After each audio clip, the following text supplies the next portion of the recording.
Now Solomon son of David established himself securely over his kingdom. And the Lord his God was with him and highly exalted him. Then Solomon spoke to all Israel, to the commanders of thousands and of hundreds, to the judges, and to every leader in all Israel, the heads of the families. And Solomon and the whole assembly went to the high place at Gibeon, because it was the location of God's tent of meeting, which Moses the servant of the Lord had made in the wilderness. Now David had brought the ark of God from Kiriath Jearim to the place he had prepared for it, because he had pitched a tent for it in Jerusalem. But the bronze altar made by Bezalel son of Uri, the son of Hur, was in Gibeon before the tabernacle of the Lord.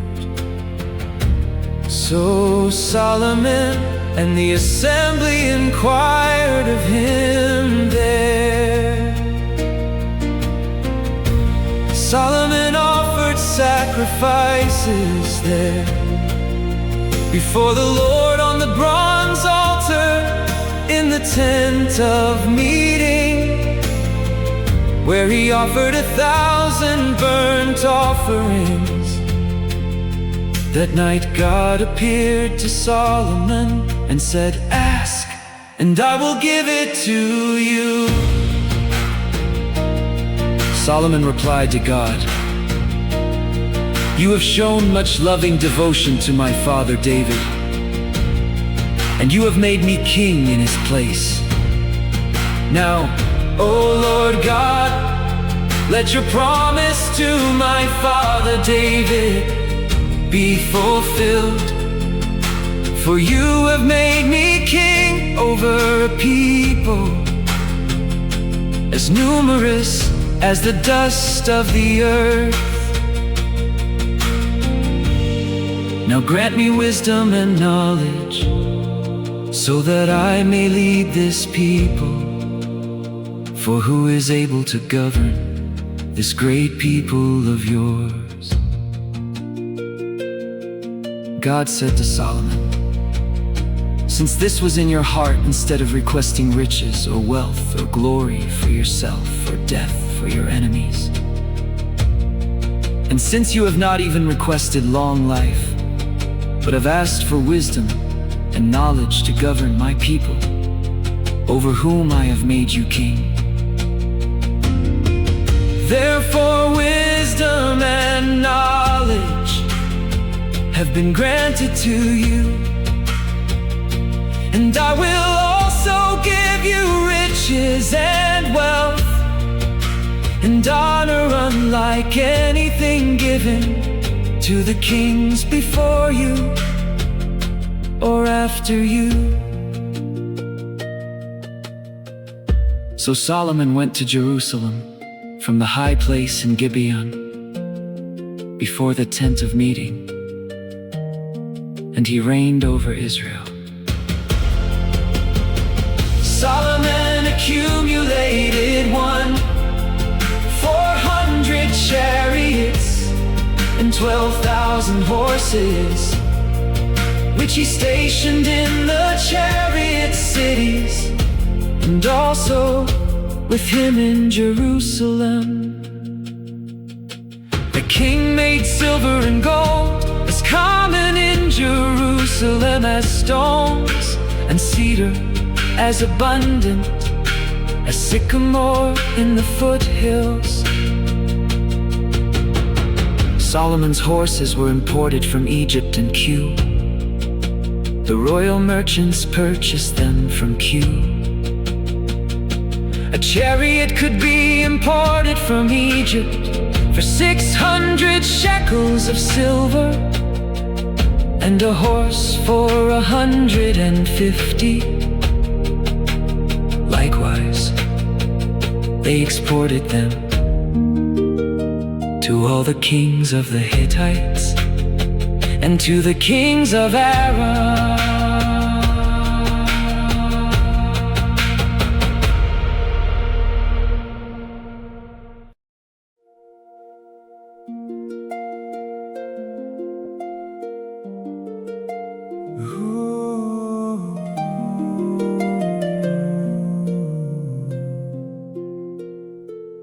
Now Solomon purposed to build a house for the name of the Lord, and a royal palace for himself. So he conscripted 70,000 porters, 80,000 stone cutters in the mountains, and 600 supervisors.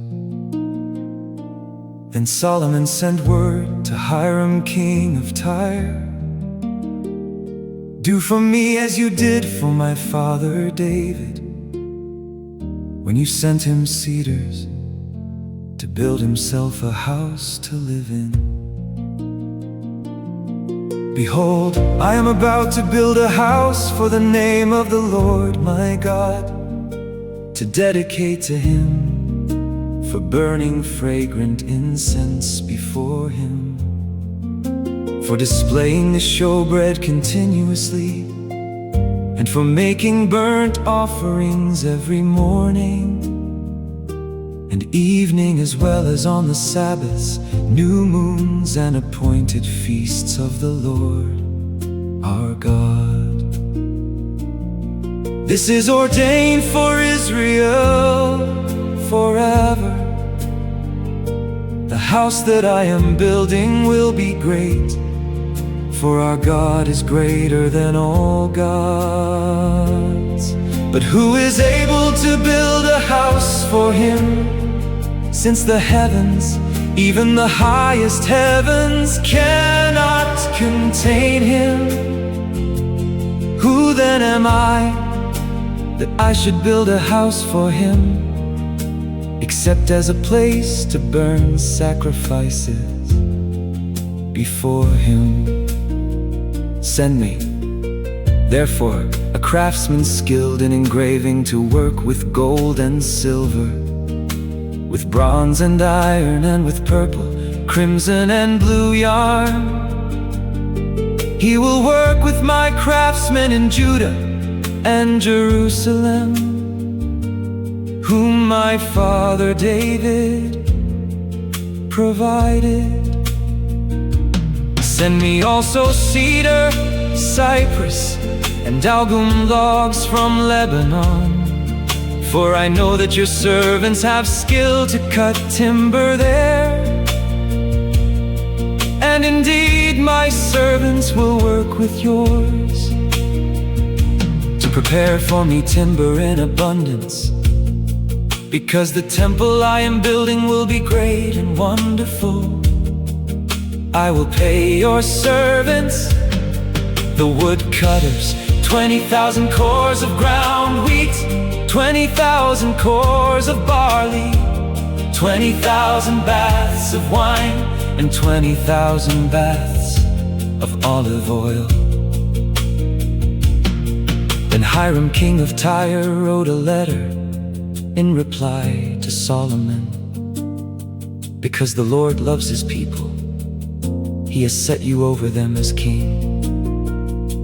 And Hiram added, "Blessed be the Lord, the God of Israel, who made the heavens and the earth. He has given King David a wise son, with insight and understanding, who will build a temple for the Lord and a royal palace for himself. So now I am sending you Hiram Abi, a skillful man endowed with creativity. He is the son of a woman from the daughters of Dan, and his father is a man of Tyre.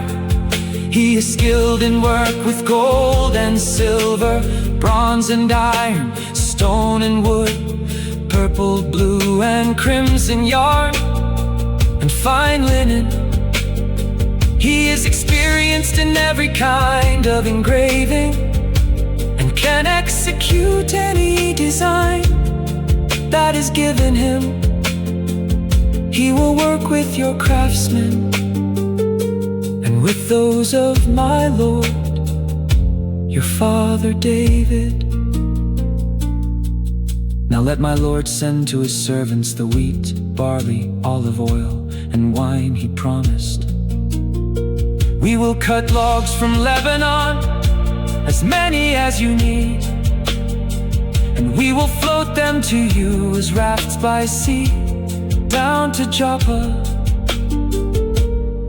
Then you can take them up to Jerusalem.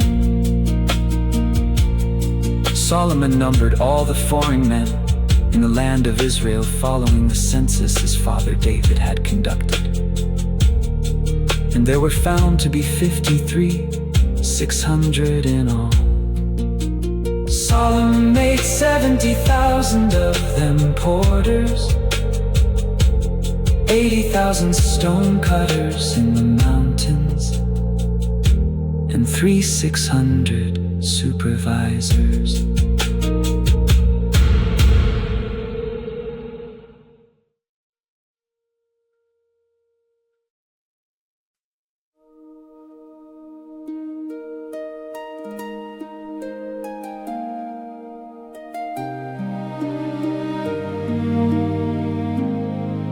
Then Solomon began to build the house of the Lord in Jerusalem on Mount Moriah,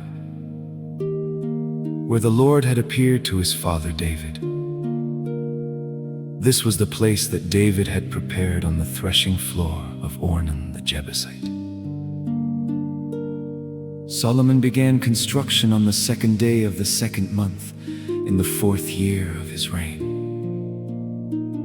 The foundation that Solomon laid for the house of God was 60 cubits long and 20 cubits wide, according to the old standard. The portico at the front, extending across the width of the temple, was 20 cubits long and 20 cubits high. He overlaid the inside with pure gold.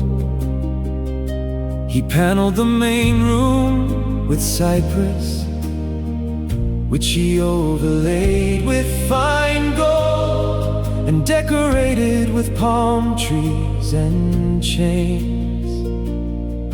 He adorned the temple with precious stones for beauty,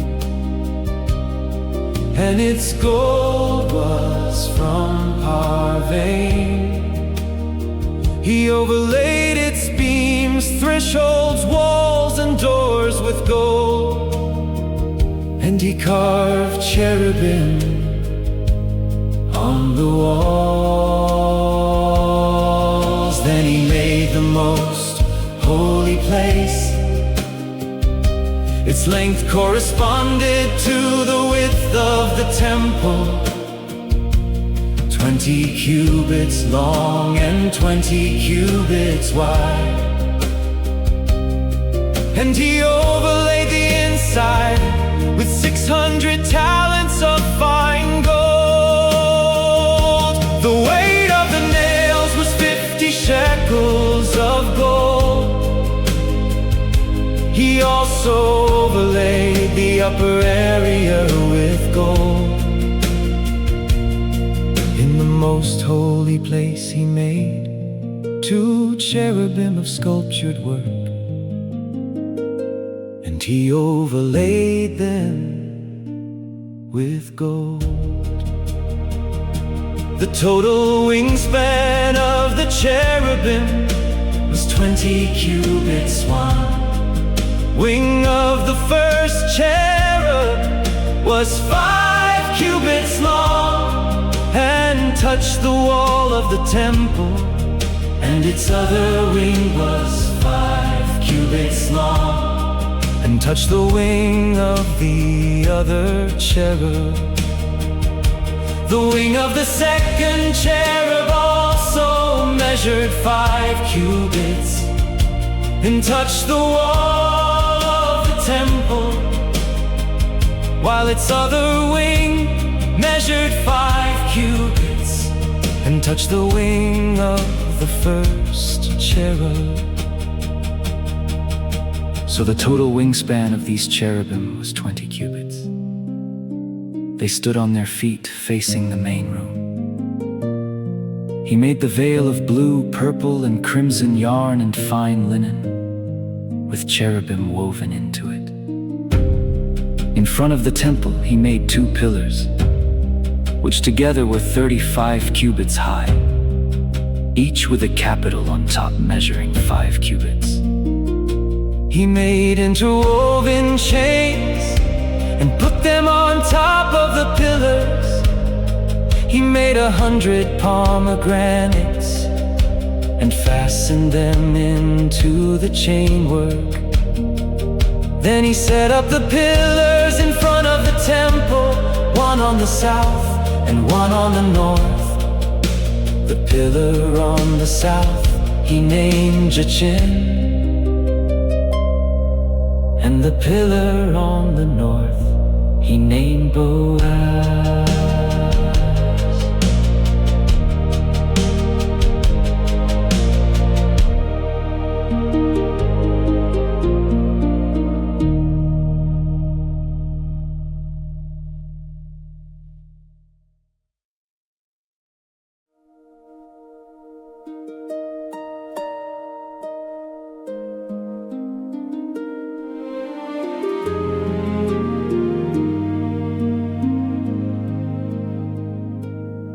He made a bronze altar 20 cubits long, 20 cubits wide, and 10 cubits high.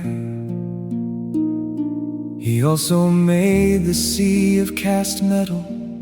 It was circular in shape, measuring 10 cubits from rim to rim, 5 cubits in height, 30 cubits in circumference.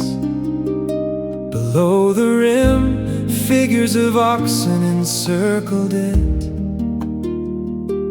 10 per cubit all the way around the sea, cast in 2 rows as a part of the sea. The sea stood on 12 oxen, 3 facing north, 3 facing west, 3 facing south, and 3 facing east. The sea rested on them with all their hindquarters toward the center.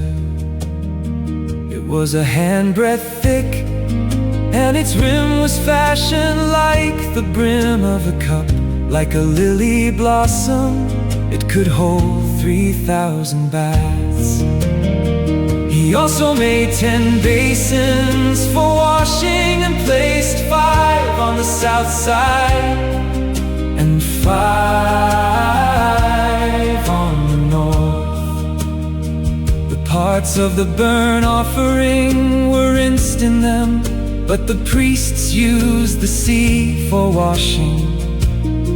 He made 10 gold lampstands according to their specifications and placed them in the temple, 5 on the south side and 5 on the north. Additionally, he made 10 tables and placed them in the temple, 5 on the south side and 5 on the north. He also made 100 gold bowls. He made the courtyard of the priests and the large court with its doors, and he overlaid the doors with bronze. He put the sea on the south side at the southeast corner. Additionally, Hiram made the pots, shovels, and sprinkling bowls. So Hiram finished the work that he had undertaken for King Solomon in the house of God. The 2 pillars, The 2 bowls bowl-shaped capitals. Atop the pillars, The two sets of network. covering both bowls of the capitals. Atop the pillars. The 400 pomegranates for the two sets of network. 2 rows of pomegranates. For each network covering Both the bowl-shaped capitals. atop the pillars. The stands, the basins on the stands. The sea, the 12 oxen underneath the sea. And the pots, shovels, meat forks, and all the other articles. All these objects that Hiram-Abi made for King Solomon for the house of the Lord were of polished bronze. The king had them cast in clay molds in the plain of the Jordan, between Succoth and Zereda. Solomon made all these articles in such great abundance, but the weight of the bronze could not be determined. Solomon Also made all the furnishings for the house of God. The golden altar, the tables on which was placed the bread of the presence, the lampstands of pure gold and their lamps, to burn in front of the inner sanctuary, as prescribed. The flowers, lamps, and tongues of gold, of purest gold. The wick trimmers, sprinkling bowls, ladles, and censers of purest gold. and the gold doors of the temple, The inner doors. to the most holy place, as well as the doors of the main hall.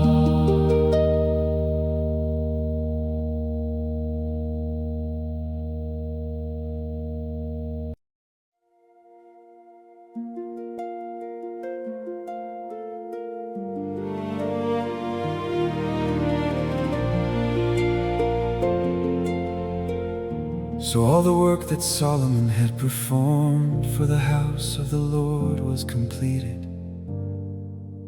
Then Solomon brought in the items his father David had dedicated, the silver, the gold, and all the furnishings, and he placed them in the treasuries of the house of God. At that time Solomon assembled in Jerusalem the elders of Israel, all the tribal heads and family leaders of the Israelites, to bring up the ark of the covenant of the Lord from Zion, the city of David. So all the men of Israel came together to the king at the feast in the 7th month.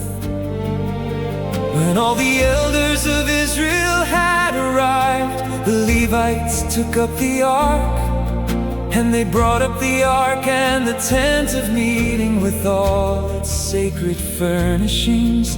The Levitical priests carried them up. There before the ark, King Solomon and the whole congregation of Israel, who had assembled with him, sacrificed so many sheep and oxen that they could not be counted or numbered. Then the priest brought the ark of the covenant of the Lord to its place in the inner sanctuary of the temple, the most holy place, beneath the wings of the cherubim. For the cherubim spread their wings over the place of the ark, and overshadowed the ark and its poles.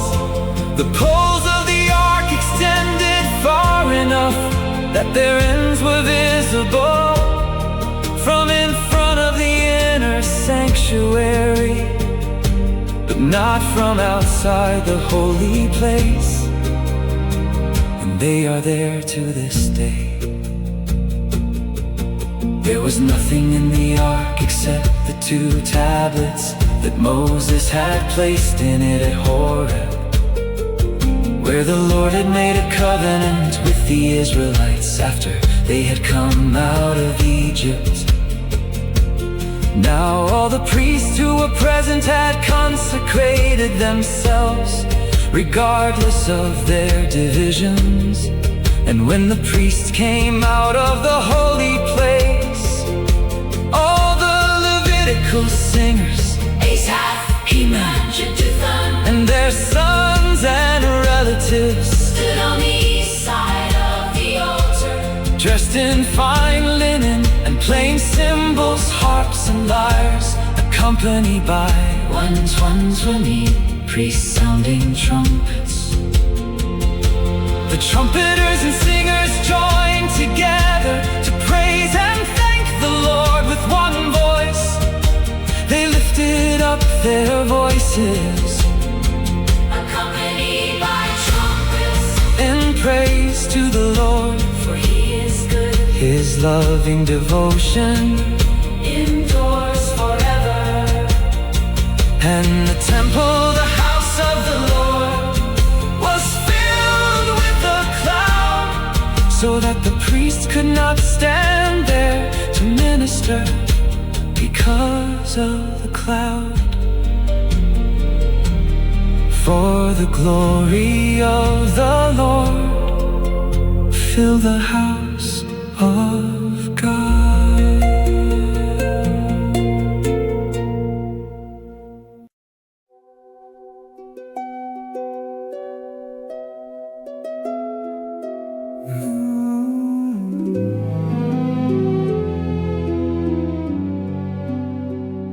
Then Solomon declared, "The Lord has said that He would dwell in the thick cloud, and I have built you an exalted house, a place for you to dwell forever." And as the whole assembly of Israel stood there, the king turned around and blessed them all, and said, "Blessed be the Lord, the God of Israel,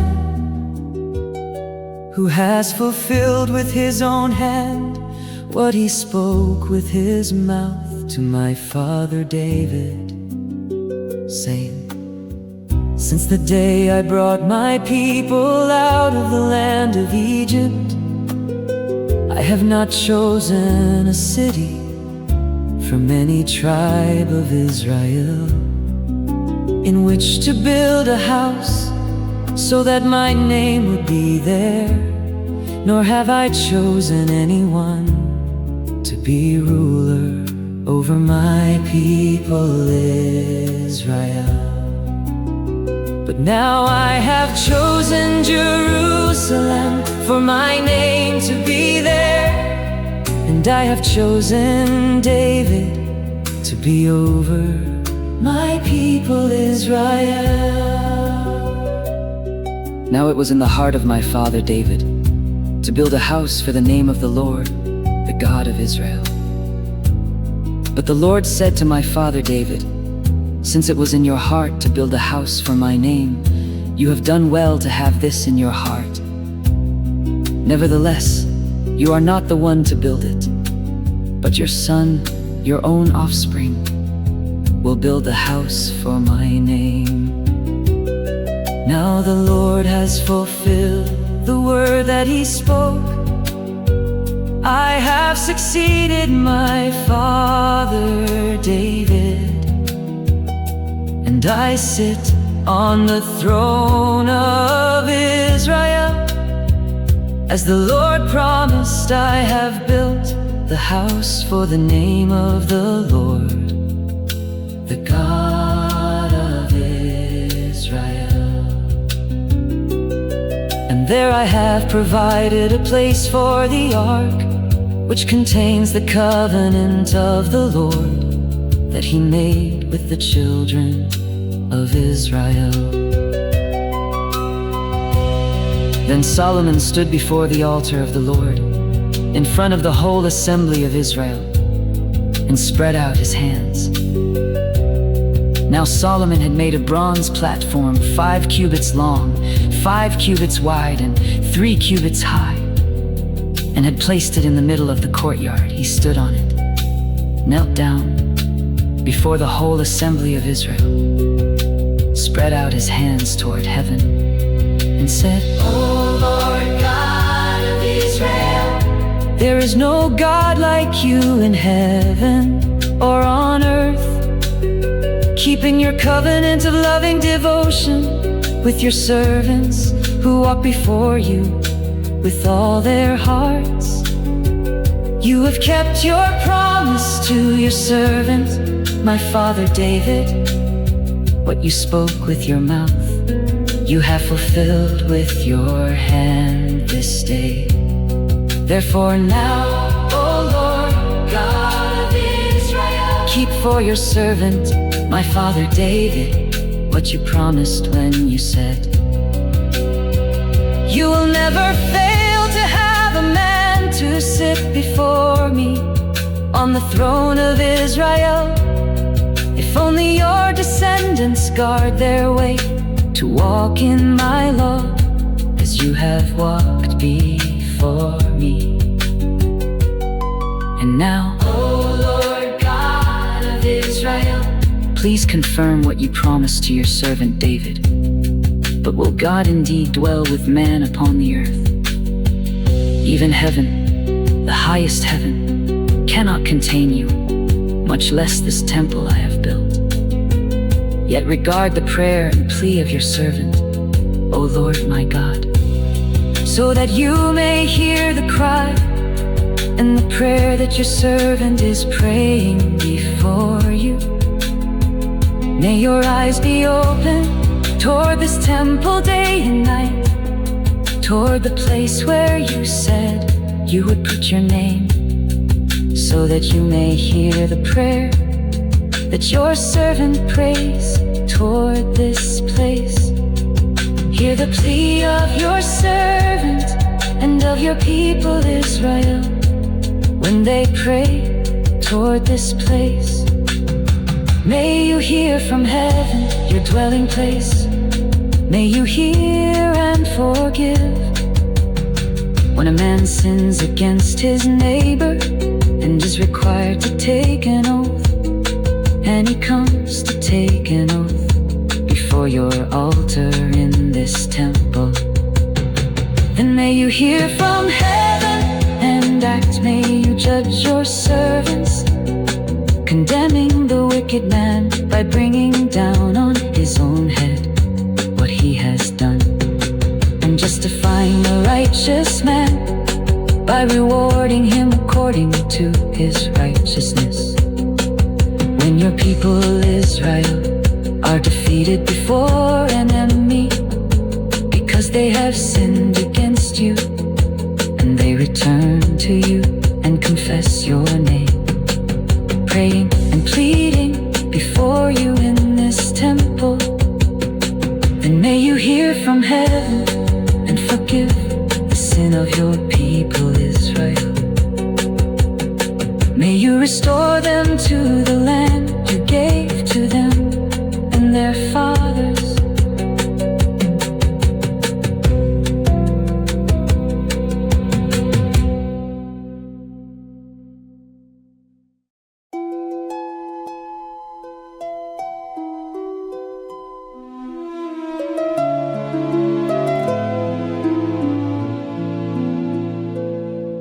When the skies are shut and there is no rain, because your people have sinned against you,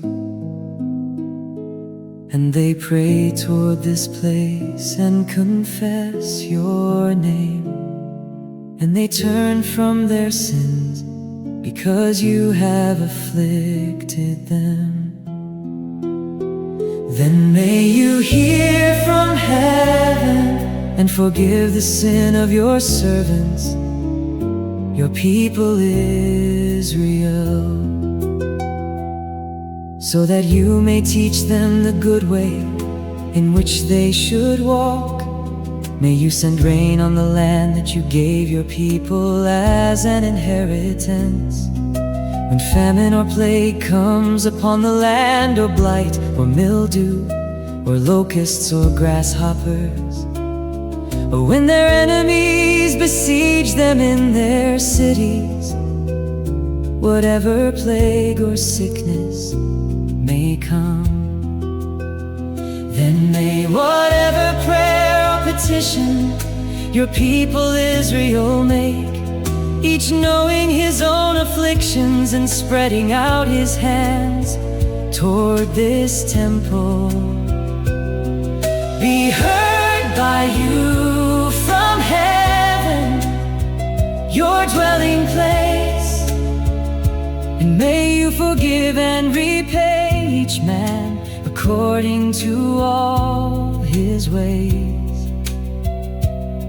since you know his heart, for you alone know the hearts of men, so that they may fear you and walk in your ways all the days they live in the land that you gave to our fathers. And as for the foreigner who is not of your people Israel, but has come from a distant land, because of your great name and your mighty hand and outstretched arm, when he comes and prays toward this temple, then may you hear from heaven, your dwelling place, and do according to all for which the foreigner calls to you. Then all the peoples of the earth will know your name and fear you, as do your people Israel. And they will know that this house I have built is called by your name. When your people go to war against their enemies, wherever you send them, and when they pray to you in the direction of the city you have chosen, and the house I have built for your name, then may you hear from heaven their prayer and their plea, and may you uphold their cause. When they sin against you, for there is no one who does not sin, and you become angry with them and deliver them to an enemy who takes them as captives to a land far or near. And when they come to their senses in the land to which they were taken, and they repent and plead with you in the land of their captors, saying, we have sinned and done wrong, we have acted wickedly. And when they return to you with all their heart and soul in the land of the enemies who took them captive,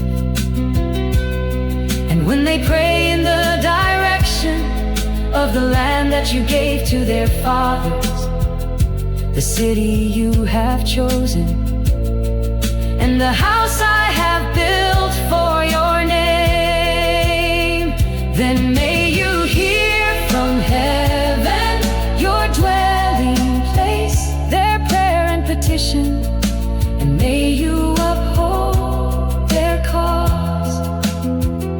May you forgive your people who sinned against you. Now, my God, may your eyes be open and your ears attentive to the prayer offered in this place. Now therefore, arise, O Lord God, and enter your resting place, you and the ark of your might. May your priests, O Lord God, be clothed with salvation, and may your godly ones rejoice in goodness. O Lord God, do not reject your anointed one. Remember your loving devotion to your servant David.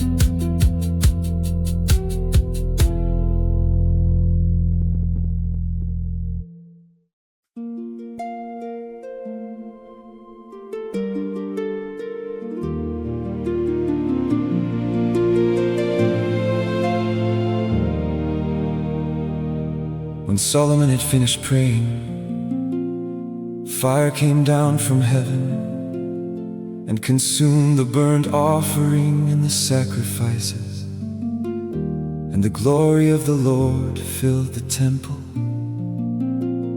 The priests were unable to enter the house of the Lord because the glory of the Lord had filled it. When all the Israelites saw the fire coming down and the glory of the Lord above the temple, they bowed down on the pavement with their faces to the ground, and they worshipped and gave thanks to the Lord, for He is good. His loving devotion endures forever. Then the king and all the people offered sacrifices before the Lord. And King Solomon offered a sacrifice of 22,000 oxen and 120,000 sheep. So the king and all the people dedicated the house of God. The priests stood at their posts, as did the Levites, with the musical instruments of the Lord, which King David had made for giving thanks to the Lord, and with which David had offered praise, saying, for His loving devotion endures forever. Across from the Levites, the priests sounded trumpets, and all the Israelites were standing.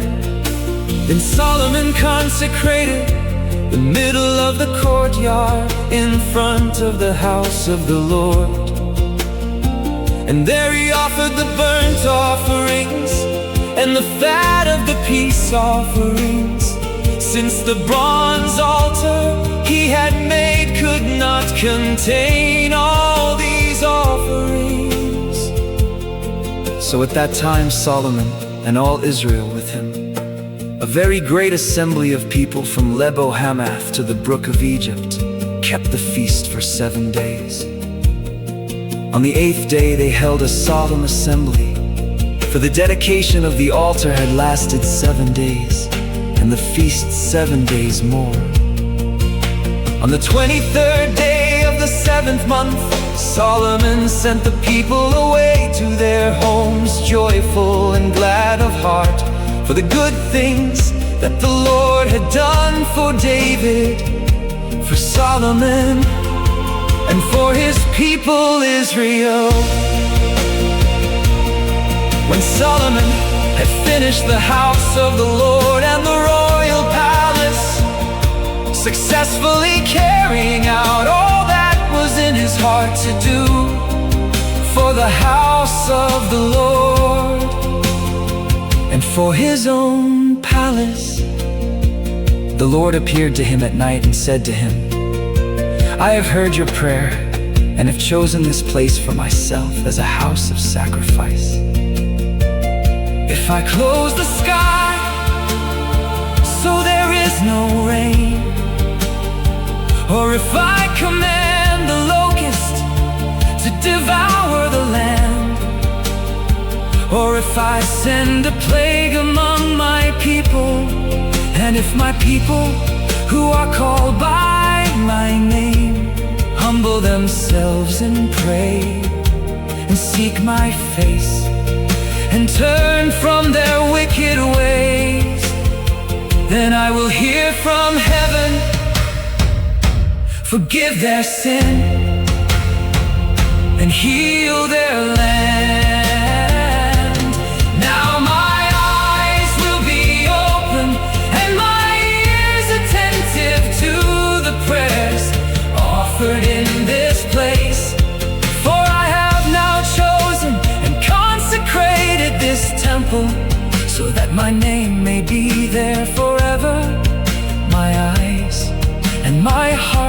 will be there for all time. And as for you, if you walk before me as your father David walked, doing all I have commanded you, and if you keep my statutes and ordinances, then I will establish your royal throne as I covenanted with your father David when I said, you will never fail to have a man to rule over Israel. But if you turn away and forsake the statutes and commandments I have set before you, and if you go off to serve and worship other gods, then I will uproot Israel from the soil I have given them, and I will banish from my presence this temple I have sanctified for my name. I will make it an object of scorn and ridicule among all the peoples. And when this temple has become a heap of rubble, all who pass by it will be appalled and say, why has the Lord done such a thing to this land and to this temple? And others will answer, because they have forsaken the Lord, the God of their fathers, who brought them out of the land of Egypt, and have embraced other gods, worshipping and serving them. Because of this, He has brought all this disaster upon them.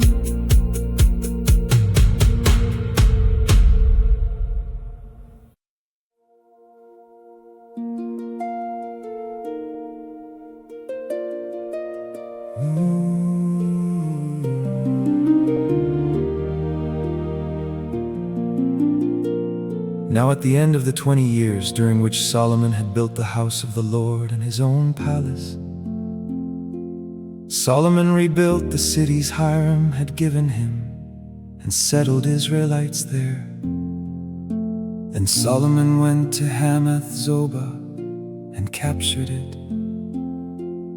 He built Tadmor in the wilderness, in addition to all the store cities that he had built in Hamath. He rebuilt Upper and Lower Beth Horon as fortified cities with walls, gates, and bars, as well as Baalath, all the store cities that belonged to Solomon, and all the cities for his chariots and horses. Whatever he desired to build in Jerusalem, Lebanon, and throughout the land of his dominion. As for all the people who remained of the Hittites, Amorites, Perizzites, Hivites, and Jebusites, people who were not Israelites, their descendants who remained in the land, those whom the Israelites were unable to destroy,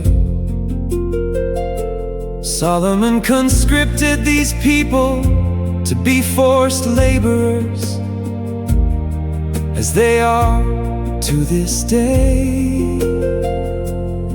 But Solomon did not consign any of the Israelites to slave labor, because they were his men of war, his officers and captains, and the commanders of his chariots and cavalry. They were also the chief officers for King Solomon, 250 supervisors. Solomon brought the daughter of Pharaoh up from the city of David to the palace he had built for her. For he said, my wife must not live in the house of David, king of Israel, because the places the ark of the Lord has entered are holy. At that time Solomon offered burnt offerings to the Lord on the altar of the Lord he had built in front of the portico. He observed the daily requirement for offerings, according to the commandment of Moses, for Sabbaths, new moons, and the 3 annual appointed feasts. The Feast of Unleavened Bread, the Feast of Weeks, and the Feast of Tabernacles. In keeping with the ordinances of his father David, Solomon appointed the divisions of the priests over their service, and the Levites for their duties to offer praise and to minister before the priests according to the daily requirement. He also appointed gatekeepers by their divisions at each gate, for this had been the command of David, the man of God. They did not turn aside from the king's command regarding the priests or the Levites, or any matter concerning the treasuries. Thus all the work of Solomon was carried out, from the day the foundation was laid for the house of the Lord, until it was finished. So the house of the Lord was completed. Then Solomon went to Ezion-Geber and to Eloth on the coast of Edom. So Hiram sent him ships captained by his servants, along with crews of experienced sailors. They went with Solomon's servants to Ophir and acquired from there 450 talents of gold, which they delivered to King Solomon.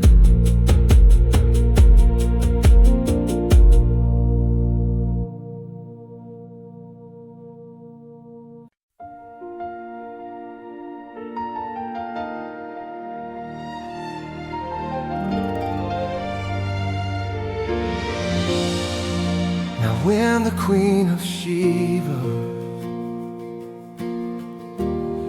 had heard about the fame of Solomon, she came to test him with difficult questions. She arrived in Jerusalem with a very large caravan, with camels bearing spices, gold in abundance, and precious stones. Oh, so she came to Solomon and spoke with him about all was on her mind. And Solomon answered all her questions. Nothing was too difficult for him. So he'll use who it should.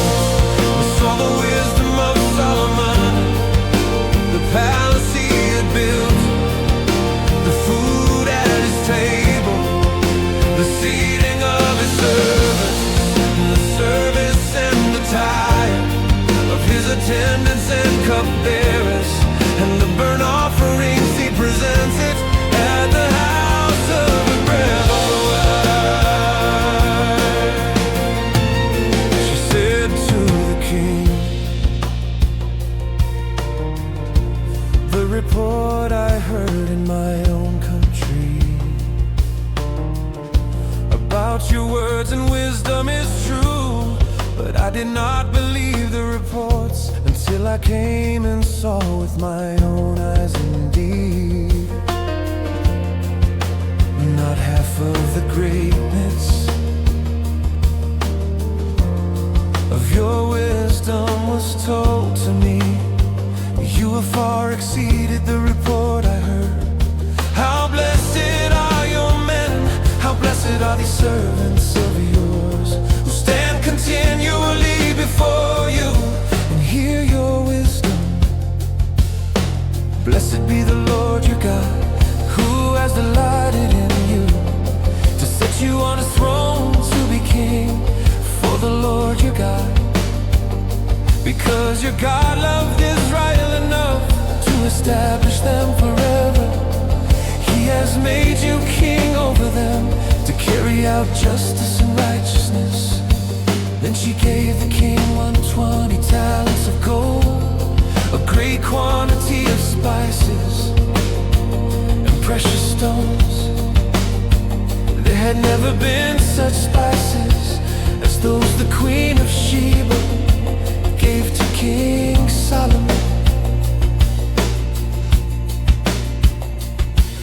King Solomon gave the Queen of Sheba all she desired, whatever she asked, far more than she had brought the king.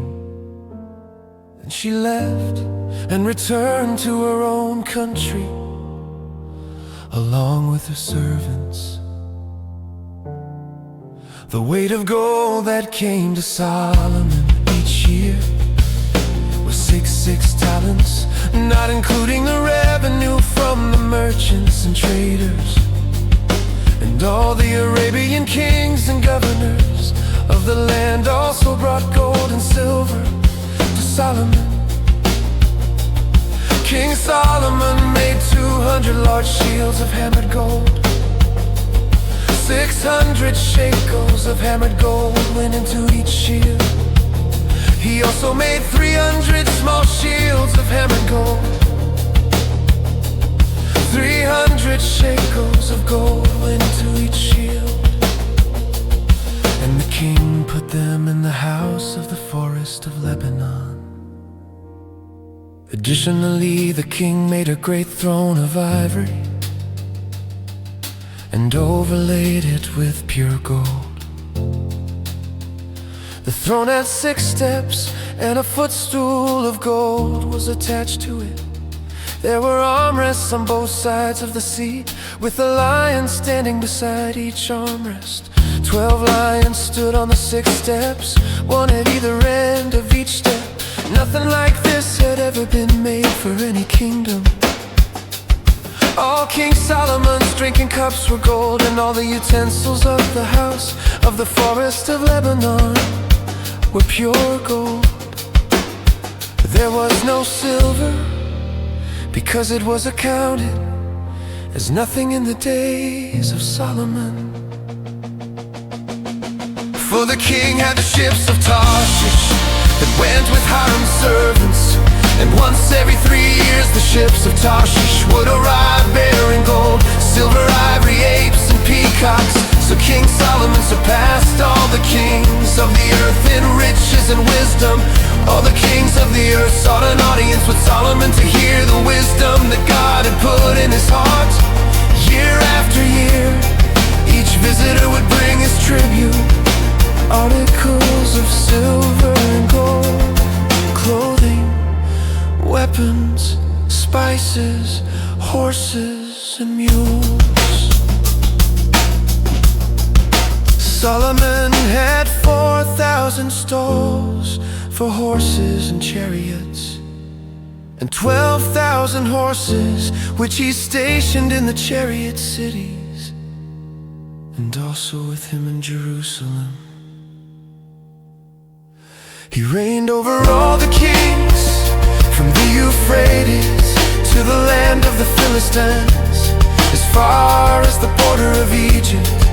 The king made silver as common in Jerusalem as stones, and cedar as abundant as sycamore in the foothills. Solomon's horses were imported from Egypt and from all the lands. As for the rest of the acts of Solomon, from beginning to end, are they not written in the records of Nathan the prophet, in the prophecy of Ahijah the Shilonite, and in the visions of Iddo the seer concerning Jeroboam son of Nebat? Solomon reigned in Jerusalem over all Israel 40 years, and Solomon rested with his fathers, and was buried in the city of his father David. And his son Rehoboam reigned in his place.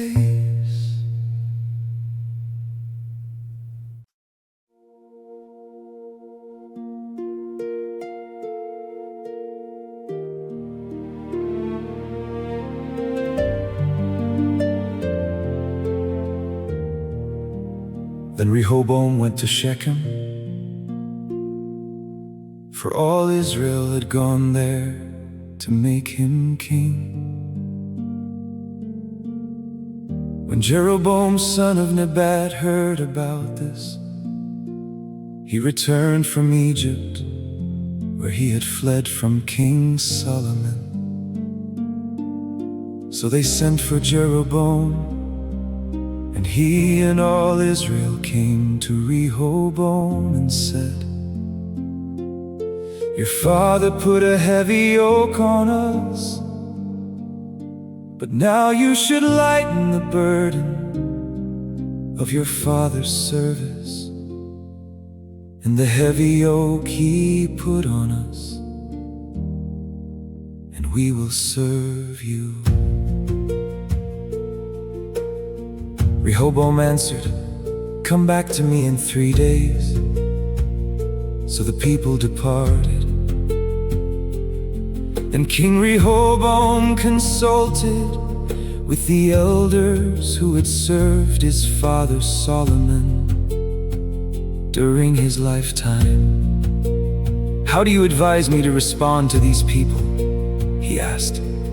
They replied, "If you will be kind to these people and please them by speaking kind words to them, they will be your servants forever." But Rehoboam rejected the advice of the elders. Instead, he consulted the young men who had grown up with him and served him. He asked them, "What message do you advise that we send back to these people who have spoken to me, saying, 'Lighten the yoke your father put on us'?" The young men who had grown up with him replied, "This is how you should answer these people who said to you, 'Your father made our yoke heavy, but you should make it lighter.' This is what you should tell them: 'My little finger is thicker than my father's waist.' Whereas my father burdened you with a heavy yoke, I will add to your yoke. Whereas my father scourged you with whips, I will scourge you with scorpions." After 3 days, Jeroboam and all the people returned to Rehoboam, since the king had said, "Come back to me on the 3rd day." And the king answered them harshly, "King Rehoboam rejected the advice of the elders and spoke to them as the young men had advised, saying, 'Whereas my father made your yoke heavy, I will add to your yoke. Whereas my father scourged you with whips, I will scourge you with scorpions." So the king did not listen to the people. And indeed, this turn of events was from God, in order that the Lord might fulfill the word that he had spoken through Ahijah the Shilonite to Jeroboam son of Nebat. When all Israel saw that the king had refused to listen to them, they answered the king, "What portion do we have in David? And what inheritance in the son of Jesse? To your tents, O Israel, look now to your own house, O David."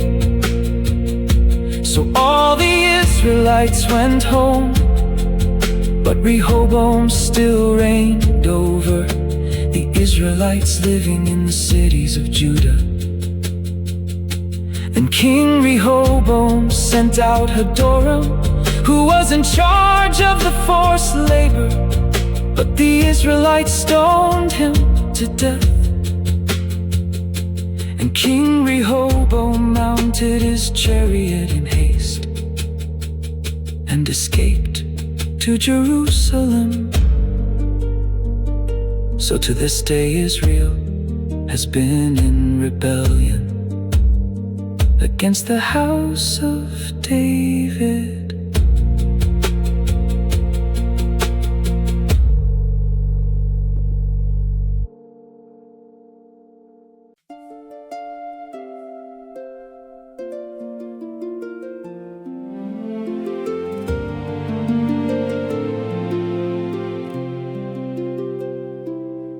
When Rehoboam arrived in Jerusalem, he mobilized the house of Judah and Benjamin, 180,000 chosen warriors to fight against Israel and restore the kingdom to Rehoboam.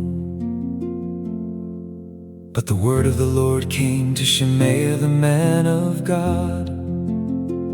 Tell Rehoboam, son of Solomon, king of Judah, and all the Israelites in Judah and Benjamin, that this is what the Lord says: you are not to go up and fight against your brothers. Each of you must return home, for this word is from me. So they listened to the words of the Lord and turned back from going against Jeroboam. Rehoboam continued to live in Jerusalem, and he built up cities for defense in Judah. He built up Bethlehem, Etam, Tekoa, Beth-zor, Soko, Adullam, Gath, Maresha, Ziph, Adoraim, Lachish, Azekah, Zorah, Aijalon, and Hebron, the fortified cities in Judah and Benjamin. He strengthened their fortresses and put officers in them with supplies of food, oil, and wine. He also put shields and spears in all the cities and strengthened them greatly, so Judah and Benjamin belonged to him. Moreover, the priests and Levites from all their districts throughout Israel stood with Rehoboam. For the Levites left their pasture lands and their possessions and went to Judah and Jerusalem, because Jeroboam and his sons had rejected them as priests of the Lord. And Jeroboam appointed his own priests for the high places, and for the goat demons and calf idols he had made. Those from every tribe of Israel who had set their hearts to seek the Lord their God followed the Levites to Jerusalem to sacrifice to the Lord, the God of their fathers. So they strengthened the kingdom of Judah and supported Rehoboam, son of Solomon, for 3 years, because they walked for 3 years in the way of David and Solomon. And Rehoboam married Mahalath, who was the daughter of David's son Jerimoth, and of Abihail, the daughter of Jesse's son Eliab. She bore sons to him, Jesh, Shemariah, and Zaham.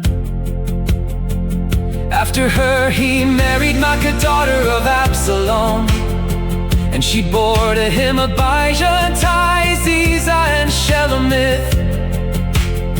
Rehoboam loved Maacah, daughter of Absalom, more than all his wives and concubines. In all, he had 18 wives and 60 concubines. And he was the father of 28 sons and 60 daughters.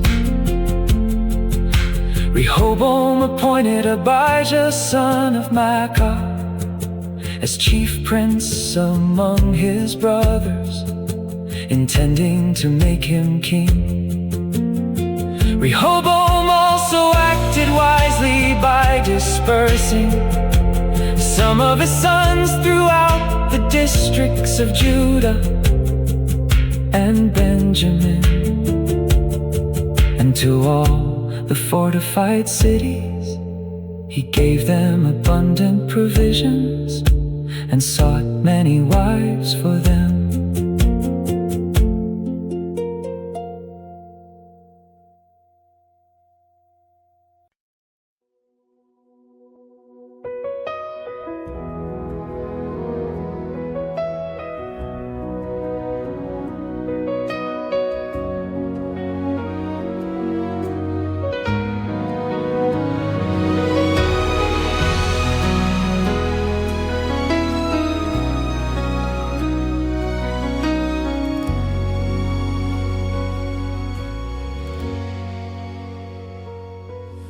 After Rehoboam had established his sovereignty and royal power, he and all Israel with him forsook the law of the Lord. In the 5th year of Rehoboam's reign, because they have been unfaithful to the Lord,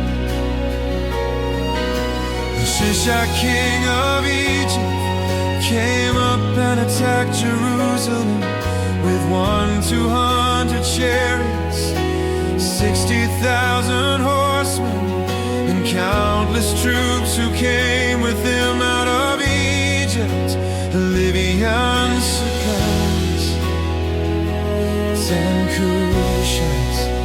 He captured the fortified cities of Judah and came as far as Jerusalem. Then Shemaiah the prophet came to Rehoboam, and the leaders of Judah who had gathered at Jerusalem because of Shishak. And he said to them, "This is what the Lord says, you have forsaken me, therefore I have forsaken you into the hand of Shishak." So the leaders of Israel and the king humbled themselves and said, "The Lord is righteous."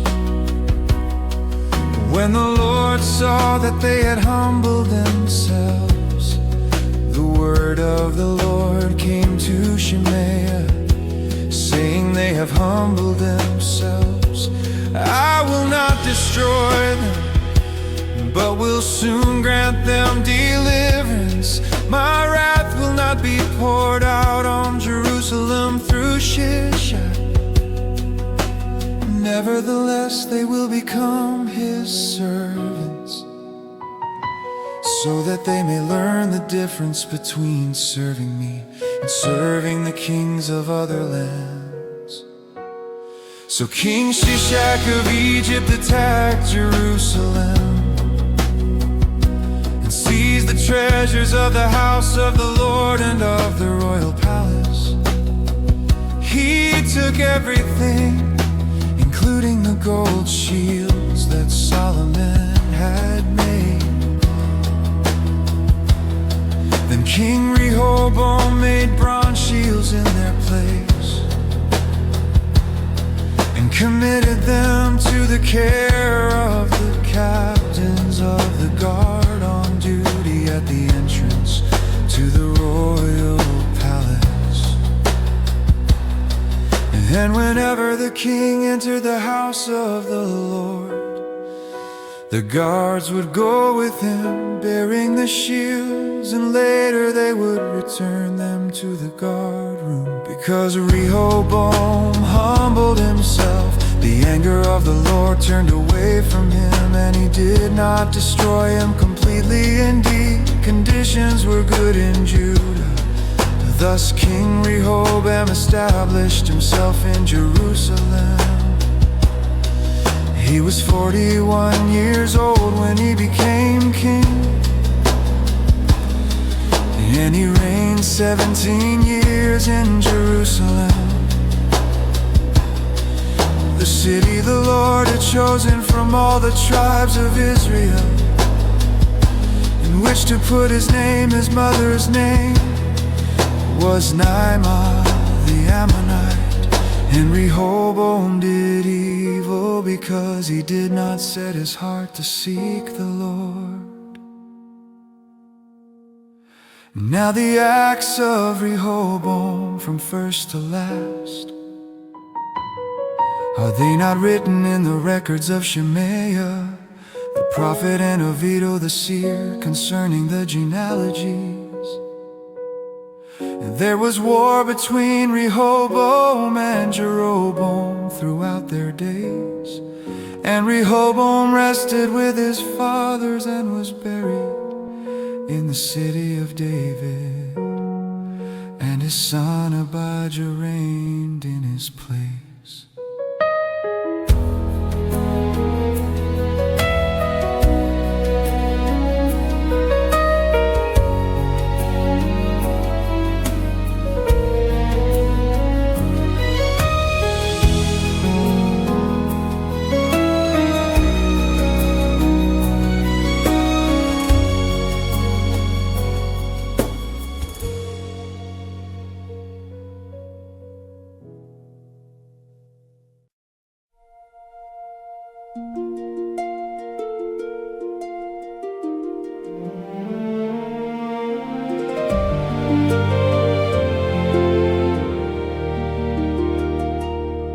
In the 18th year of Jeroboam's reign,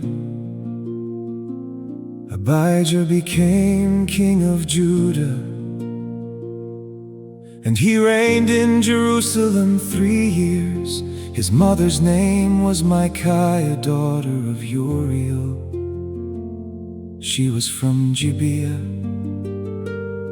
and there was war between Abijah and Jeroboam. Abijah went into battle with an army of 400,000 chosen men, while Jeroboam drew up in formation against him with 800,000 chosen and mighty men of valor. Then Abijah stood on Mount Zemaraim in the hill country of Ephraim and said, "Hear me, O Jeroboam and all Israel. Do you not know that the Lord, the God of Israel, has given the kingship of Israel to David and his descendants forever by a covenant of salt?" Yet Jeroboam, son of Nebat, a servant of Solomon, son of David, rose up and rebelled against his master. Then worthless and wicked men gathered around him to resist Rehoboam, son of Solomon, when he was young, inexperienced, and unable to resist them. And now you think you can resist the kingdom of the Lord, which is in the hands of David's descendants. You are indeed a vast army, and you have with you the golden calves that Jeroboam made for you as gods. But did you not drive out the priests of the Lord, the sons of Aaron, and the Levites? And did you not make priests for yourselves, as do the peoples of other lands?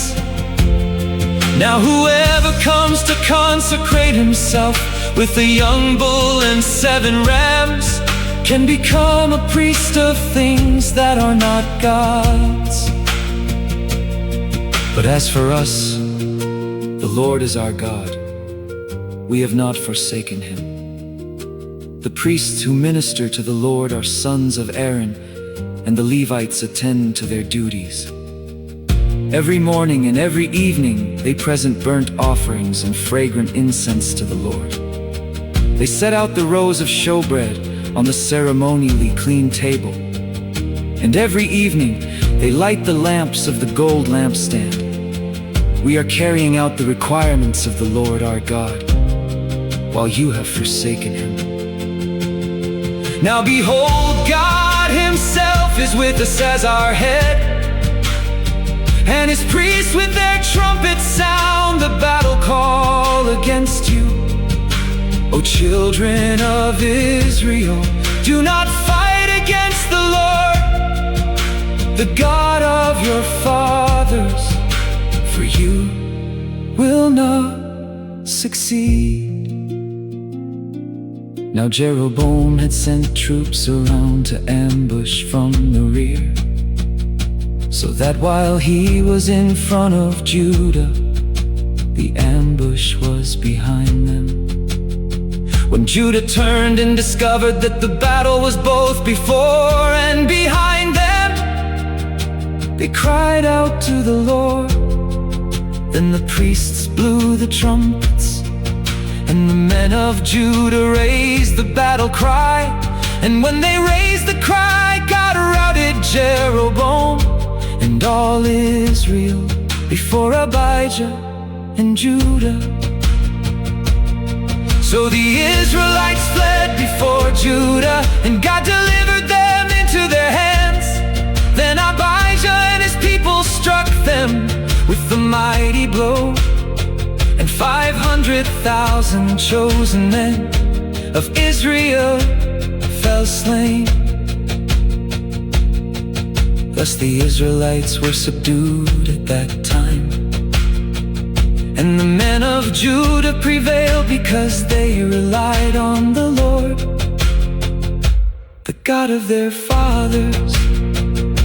Abijah pursued Jeroboam and captured some cities from him, Bethel, Jeshanah, and Ephron, along with their villages. Jeroboam did not again recover his power during the days of Abijah, and the Lord struck him down, and he died. But Abijah grew strong, married 14 wives, and became the father of 22 sons and 16 daughters. Now the rest of the acts of Abijah, along with his ways and his words, are written in the treatise of the prophet Iddo.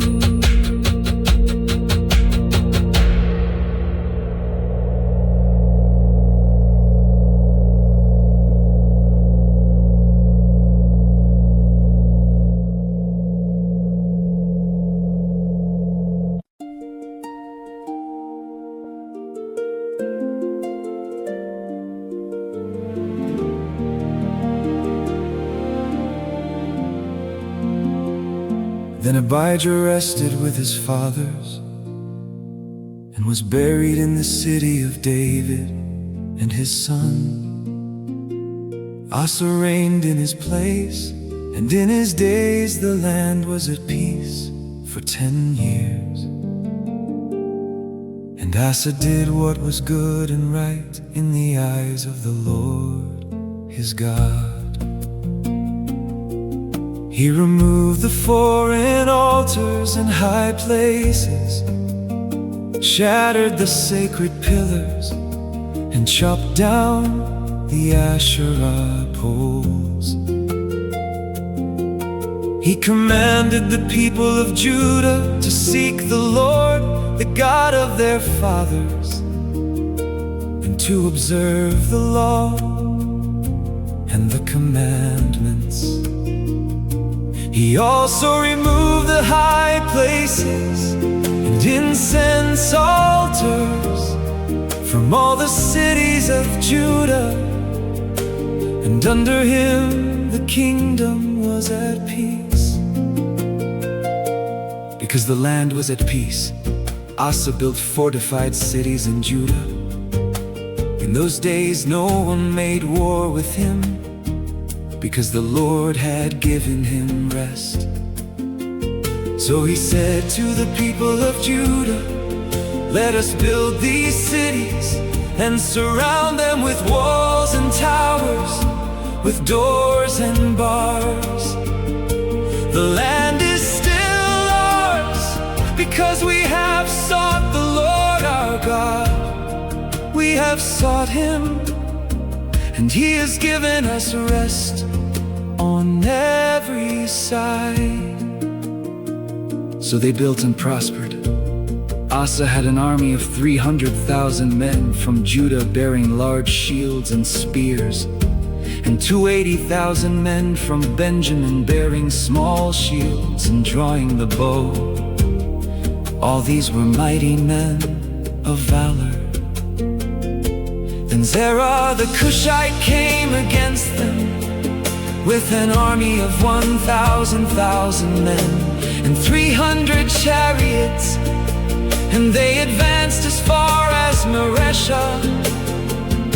So Asa marched out against him and lined up in battle formation in the valley of Zephathah near Mareshah. Then Asa cried out to the Lord his God, "O Lord, there is no one besides you to help the powerless against the mighty. Help us, O Lord, our God, for we rely on you. And in your name we have come against this multitude. O Lord, you are our God. Do not let a mere mortal prevail against you." So the Lord struck down the Cushites before Asa and Judah, and the Cushites fled. Then Asa and his army pursued them as far as Gerar. The Cushites fell and could not recover, for they were crushed before the Lord and His army. So the people of Judah carried off a great amount of plunder and attacked all the cities around Gerar. Because the terror of the Lord had fallen upon them, they plundered all the cities, since there was much plunder there. They also attacked the tents of the herdsmen and carried off many sheep and camels. Then they returned to Jerusalem.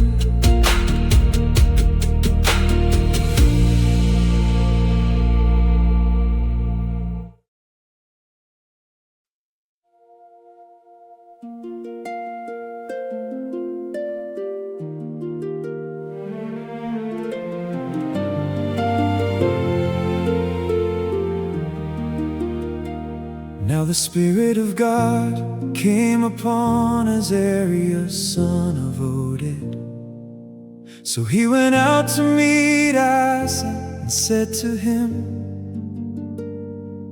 "Listen to me, Asa and all Judah and Benjamin. The Lord is with you when you are with Him. If you seek Him, He will be found by you. But if you forsake Him, He will forsake you."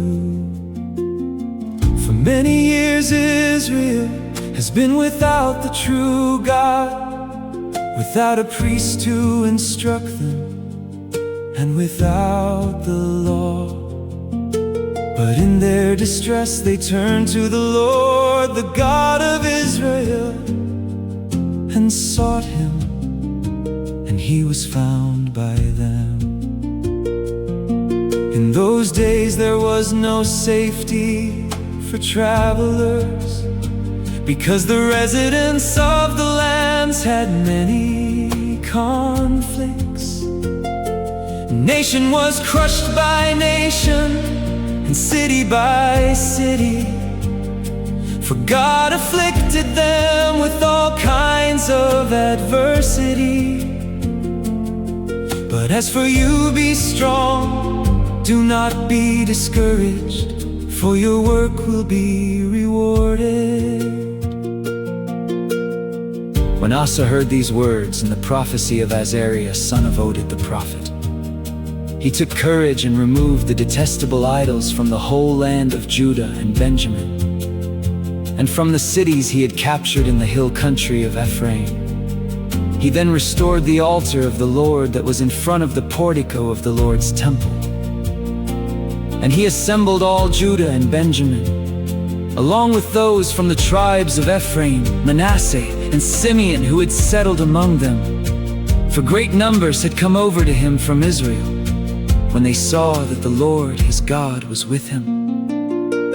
So they gathered together in Jerusalem in the 3rd month of the 15th year of Asa's reign. At that time they sacrificed to the Lord 700 oxen and 7,000 sheep from all the plunder they had brought back. Then they entered into a covenant to seek the Lord, the God of their fathers, with all their heart and soul. And whoever would not seek the Lord, the God of Israel, would be put to death, whether young or old, man or woman. They took an oath to the Lord with a loud voice, with shouting trumpets and ramses' horns, and all Judah rejoiced over the oath, for they had sworn it with all their heart. They had sought him earnestly, and he was found by them. So the Lord gave them rest on every side. King Asa also removed his grandmother Maacah from her position as queen mother, because she had made a detestable Asherah pole. Asa chopped down the pole, crushed it, and burned it in the Kidron Valley. The high places were not removed from Israel, but Asa's heart was fully devoted all his days. And he brought into the house of God the silver and gold articles that he and his father had dedicated. And there was no war until the 35th year of Asa's reign.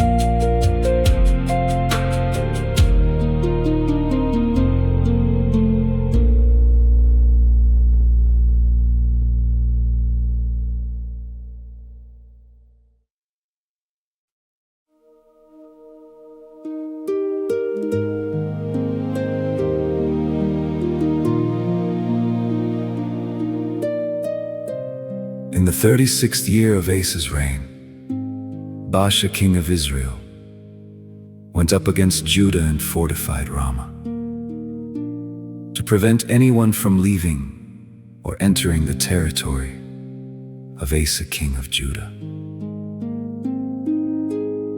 So Asa withdrew the silver and gold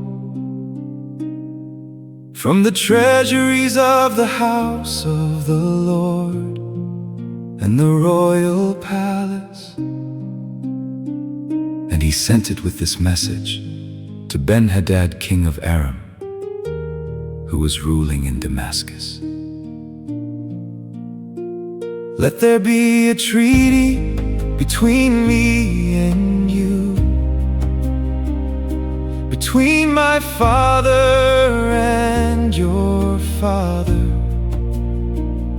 See, I have sent you silver and gold. Now go and break your treaty with Baasha king of Israel, so that he will withdraw from me. And Ben-Hadad listened to King Asa, and sent the commanders of his armies against the cities of Israel, conquering Ijon, Dan, Abel-Maim, and all the store cities of Naphtali. When Baasha learned of this, he stopped fortifying Ramah and abandoned his work. Then King Asa brought all the men of Judah, and they carried away the stones of Ramah and the timbers Baasha had used for building. And with these materials he built up Geba and Mizpah. At that time Hanani the seer came to King Asa of Judah and told him, because you have relied on the king of Aram and not on the Lord your God, the army of the king of Aram has escaped from your hand. Were not the Cushites and Libyans a vast army, with many chariots and horsemen? Yet because you relied on the Lord, He delivered them into your hand. For the eyes of the Lord roam to and fro over all the earth, to show Himself strong on behalf of those whose hearts are fully devoted to Him. You have acted foolishly in this matter. From now on, therefore, you will be at war. Asa was angry with the seer and became so enraged over this matter that he put the man in prison. And at the same time, Asa oppressed some of the people. Now the rest of the acts of Asa, from beginning to end, are indeed written in the book of the kings of Judah and Israel. In the 39th year of his reign, Asa became diseased in his feet, and his malady became increasingly severe. Yet even in his illness, he did not seek the Lord, but only the physicians. So in the 41st year of his reign, Asa died and rested with his fathers, and he was buried in the tomb that he had cut out for himself in the city of David. They laid him on a bier that was full of spices and various splendid perfumes. Then they made a great fire in his honor.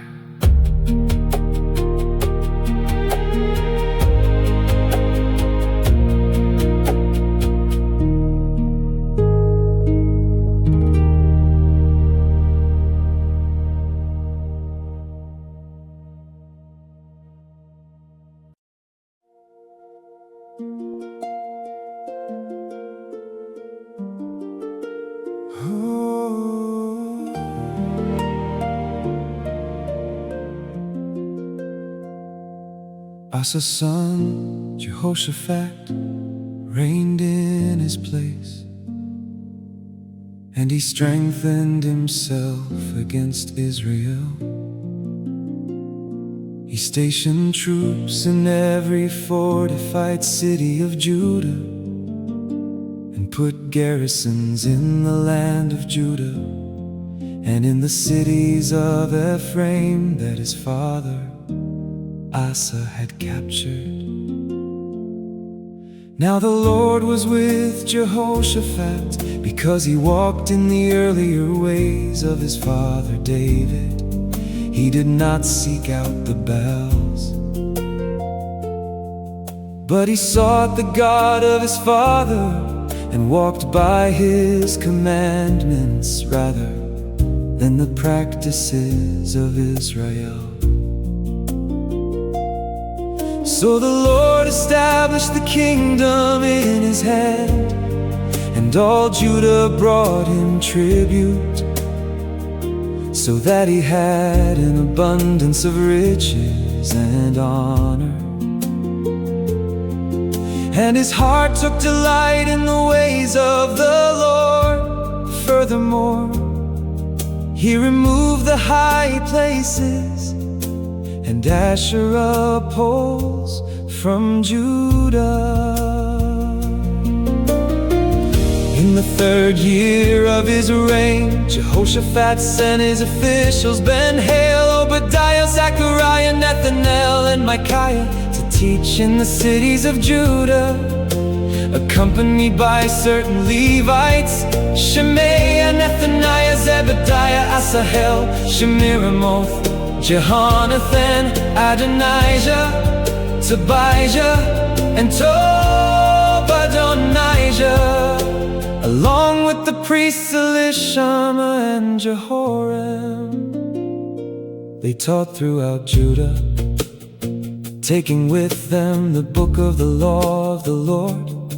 They went throughout the towns of Judah and taught the people. And the dread of the Lord fell upon all the kingdoms of the lands that surrounded Judah, so that they did not make war against Jehoshaphat. Some Philistines also brought gifts and silver as tribute to Jehoshaphat, and the Arabs brought him 700 rams and 700 goats from their flocks. Jehoshaphat grew stronger and stronger, and he built fortresses and stored cities in Judah, and kept vast supplies in the cities of Judah. He also had warriors in Jerusalem who were mighty men of valor. These are their numbers according to the houses of their fathers. From Judah, the commanders of thousands, another commander, and with him 300,000 mighty men of valor.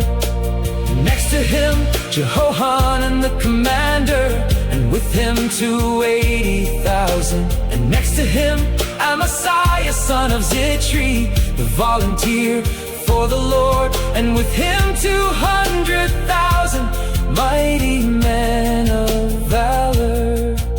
From Benjamin, Eliada, a mighty man of valor, and with him 200,000 armed with bows and shields. And next to him, Jehozabad, and with him 180,000 armed for battle. These were the men who served the king, besides those he stationed in the fortified cities throughout Judah.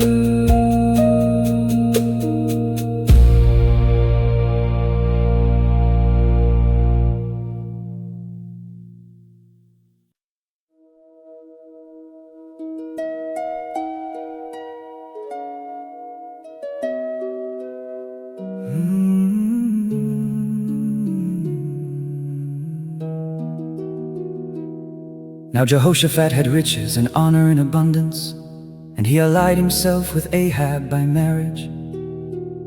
And some years later he went down to visit Ahab in Samaria, where Ahab sacrificed many sheep and cattle for him and the people with him, and urged him to march up to Ramoth Gilead. Ahab, king of Israel, asked Jehoshaphat, king of Judah, "Will you go with me against Ramoth Gilead?" And Jehoshaphat replied, "I am like you, and my people are your people. We will join you in the war." But Jehoshaphat also said to the king of Israel, "Please inquire first for the word of the Lord." So the king of Israel assembled the prophets, 400 men, and asked them, "Should we go to war against Ramoth Gilead, or should we refrain?" "Go up," they replied, "and God will deliver it into the hand of the king." But Jehoshaphat asked, "Is there not still a prophet of the Lord here of whom we can inquire?" The king of Israel answered, "There is still one man who can ask the Lord, but I hate him, because he never prophesies anything good for me, but only bad. He is Micaiah, son of Imlah." "The king should not say that," Jehoshaphat replied. So the king of Israel called one of his officials and said, "Bring Micaiah, son of Imlah, at once." Dressed in royal attire, the king of Israel and Jehoshaphat, king of Judah, were sitting on their thrones at the threshing floor by the entrance of the gate of Samaria, with all the prophets prophesying before them. Now Zedekiah, son of Chenaanah, had made for himself iron horns and declared, "This is what the Lord says, with these you shall gore the Arameans until they are finished off." And all the prophets were prophesying the same, saying, "Go up to Ramoth Gilead and prosper, for the Lord will deliver it into the hand of the king." Then the messenger who had gone to call Micaiah instructed him, "Behold, with one accord the words of the prophets are favorable to the king. So please let your words be like theirs, and speak favorably." But Micaiah said, "As surely as the Lord lives, I will speak whatever my God tells me." When Micaiah arrived, the king asked him, "Micaiah, should we go to war against Ramoth Gilead, or should we refrain?" "Go up and triumph," Micaiah replied, "for they will be given into your hand." But the king said to him, "How many times must I make you swear not to tell me anything but the truth in the name of the Lord?" So Micaiah declared, "I saw all Israel scattered on the hills like sheep without a shepherd." And the Lord said, "These people have no master. Let each one return home in peace." Then the king of Israel said to Jehoshaphat, "Did I not tell you that he never prophesies good for me, but only bad?" Micaiah continued, "Therefore hear the word of the Lord. I saw the Lord sitting on his throne, and all the host of heaven standing on his right and on his left. And the Lord said, Who will entice Ahab, king of Israel, to march up and fall at Ramoth Gilead?" And one suggested this, and another that. Then a spirit came forward, stood before the Lord, and said, "I will entice him." "By what means?" asked the Lord. And he replied, "I will go out and be a lying spirit in the mouths of all his prophets. You will surely entice him and prevail," said the Lord. "Go and do it." So you see, the Lord has put a lying spirit in the mouths of these prophets of yours, and the Lord has pronounced disaster against you.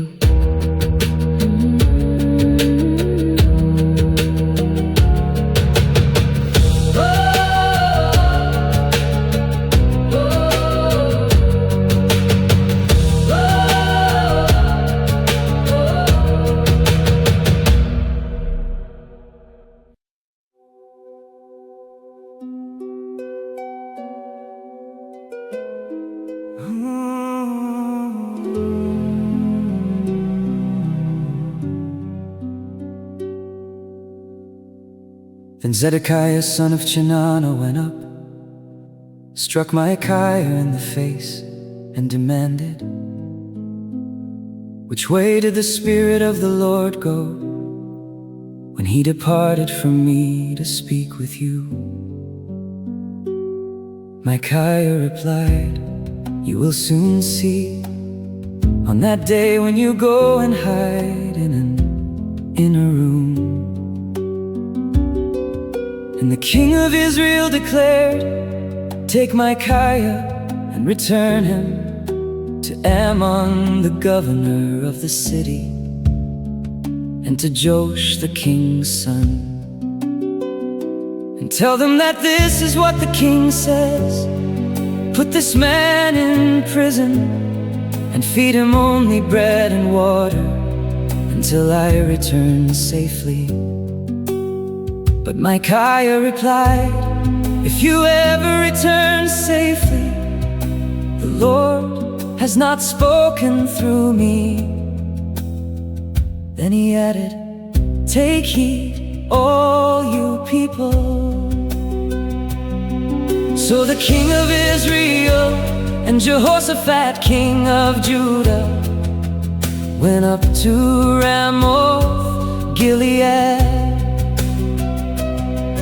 And the king of Israel said to Jehoshaphat, "I will disguise myself and go into battle, but you wear your royal robes." So the king of Israel disguised himself and went into battle.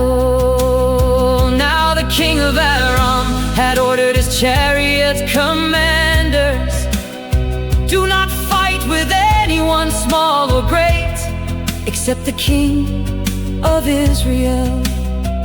When the chariot commanders saw Jehoshaphat, they said, "This is the king of Israel." So they turned to fight against him.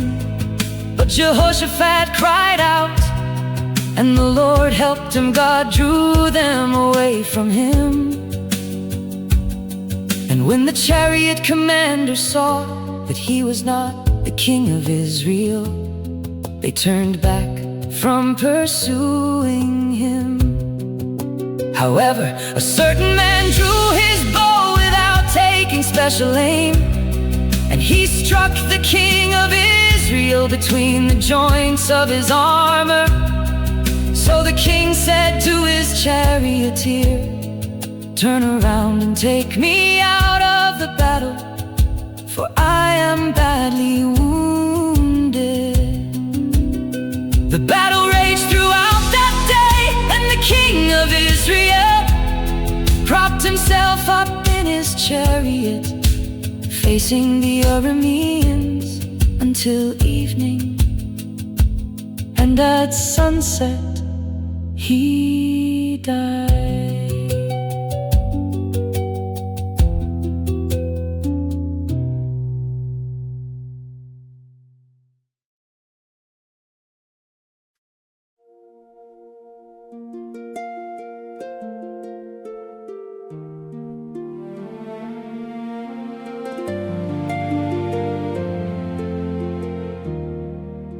When Jehoshaphat, king of Judah, had returned safely to his home in Jerusalem, Jehu, son of Hanani, the seer, went out to confront him and said to King Jehoshaphat, "Should you help the wicked and love those who hate the Lord? Because of this, the wrath of the Lord is upon you. However, some good is found in you, for you have removed the Asherah poles from the land and have set your heart on seeking God." Jehoshaphat lived in Jerusalem, and once again he went out among the people from Beersheba to the hill country of Ephraim, and turned them back to the Lord, the God of their fathers. He appointed judges in the land, in each of the fortified cities of Judah. Then he said to the judges, "Consider carefully what you do, for you are not judging for man, but for the Lord who is with you when you render judgment. And now, may the fear of the Lord be upon you. Be careful what you do, for with the Lord our God there is no injustice or partiality or bribery." Moreover, Jehoshaphat appointed in Jerusalem some of the Levites, priests, and heads of the Israelite families to judge on behalf of the Lord and to settle disputes, and they lived in Jerusalem. He commanded them, saying, "You must serve faithfully and wholeheartedly in the fear of the Lord.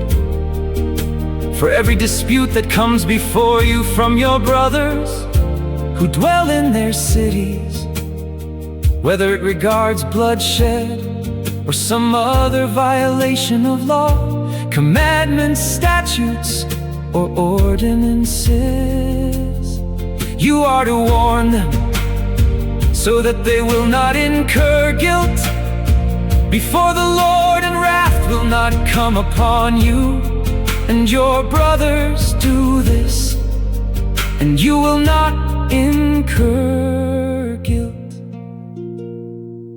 Note that Amariah, the chief priest, will be over you in all that pertains to the Lord, and Zebediah son of Ishmael, the ruler of the house of Judah, in all that pertains to the king. And the Levites will serve as officers before you. Act resolutely. May the Lord be with the upright.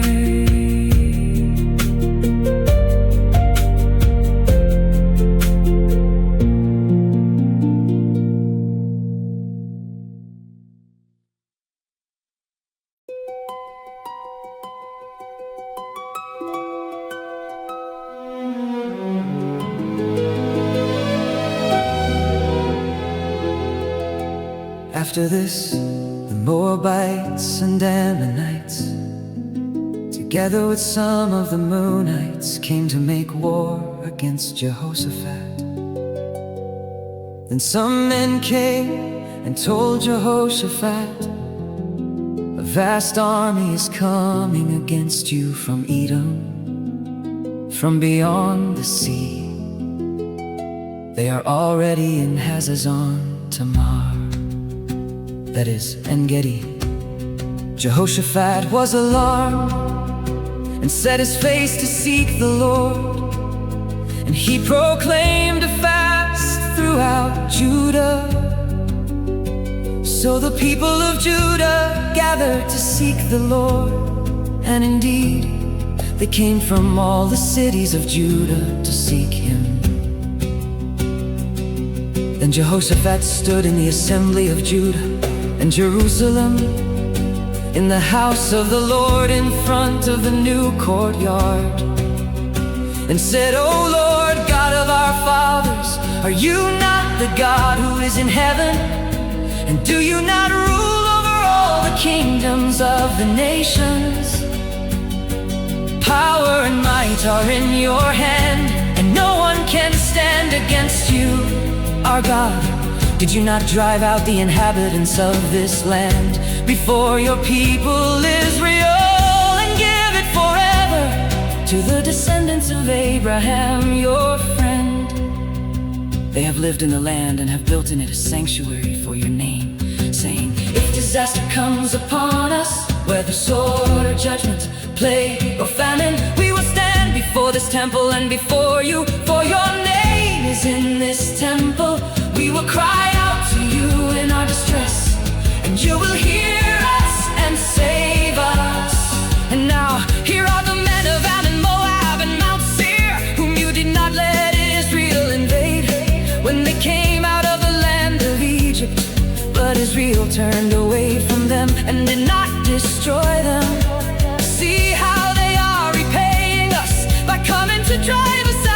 possession that you gave us as an inheritance. Our God, will you not judge them? For we are powerless before this vast army that comes against us. We do not know what to do, but our eyes are upon you. Meanwhile, all the men of Judah, with their wives and children and little ones, were standing before the Lord.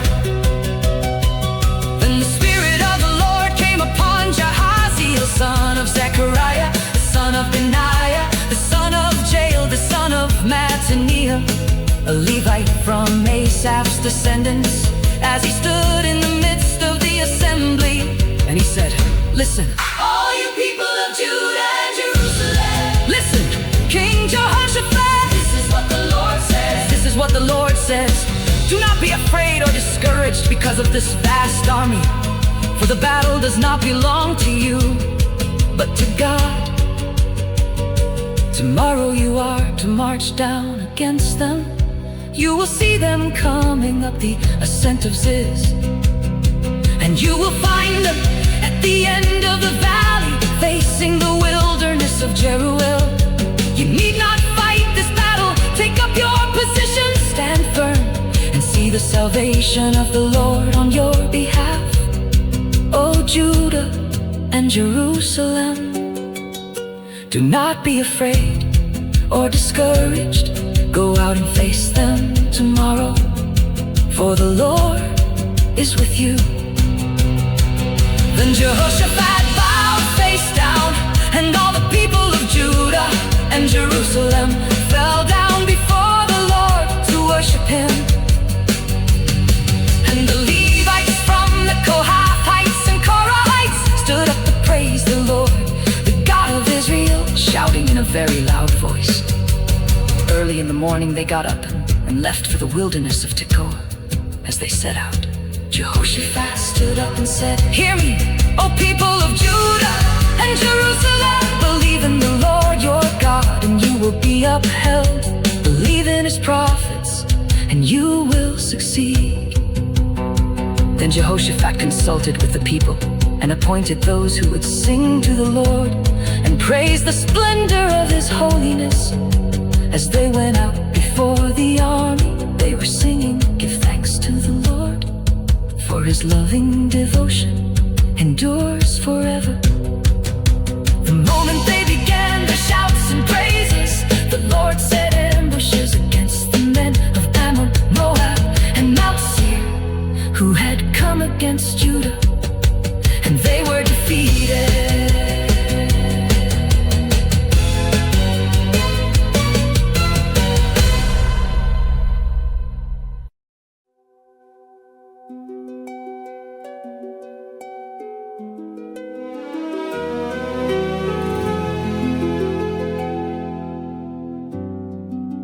The Ammonites and Moabites rose up against the inhabitants of Mount Seir, devoting them to destruction. And when they had made an end to the inhabitants of Seir, they helped to destroy one another. When the men of Judah came to a place overlooking the wilderness, they looked for the vast army, but there were only corpses lying on the ground. No one had escaped. Then Jehoshaphat and his people went to carry off the plunder, and they found on the bodies an abundance of goods and valuables, more than they could carry away. They were gathering the plunder for 3 days, because there was so much. On the 4th day they assembled in the valley of Berakah, where they blessed the Lord. Therefore that place is called the Valley of Berakah to this day.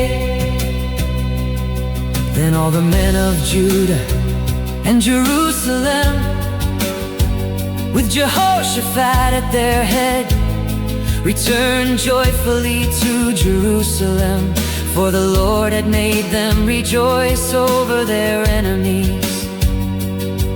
So they entered Jerusalem and went into the house of the Lord with harps, lyres, and trumpets. And the fear of God came upon all the kingdoms of the lands, when they heard that the Lord had fought against the enemies of Israel.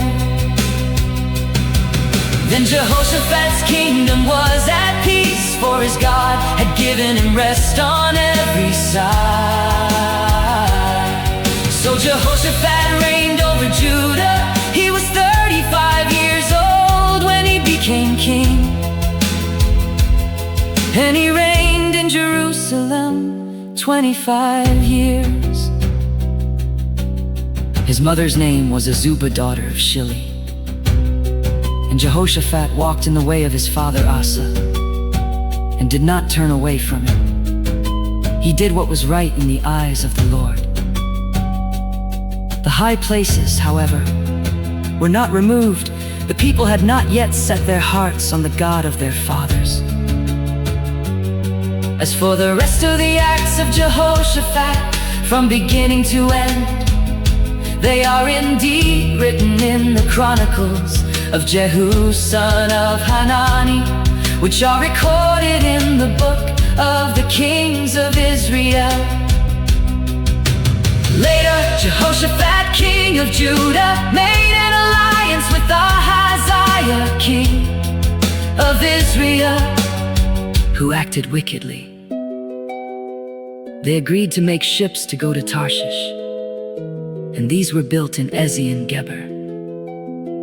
Then Eliezer, son of Dodabahu of Marashah, prophesied against Jehoshaphat, saying, because you have allied yourself with Ahaziah, the Lord has destroyed your works.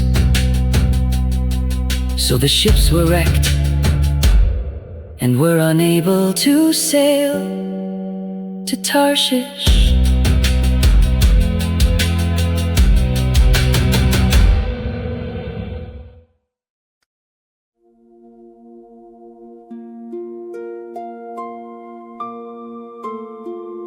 And Jehoshaphat rested with his fathers,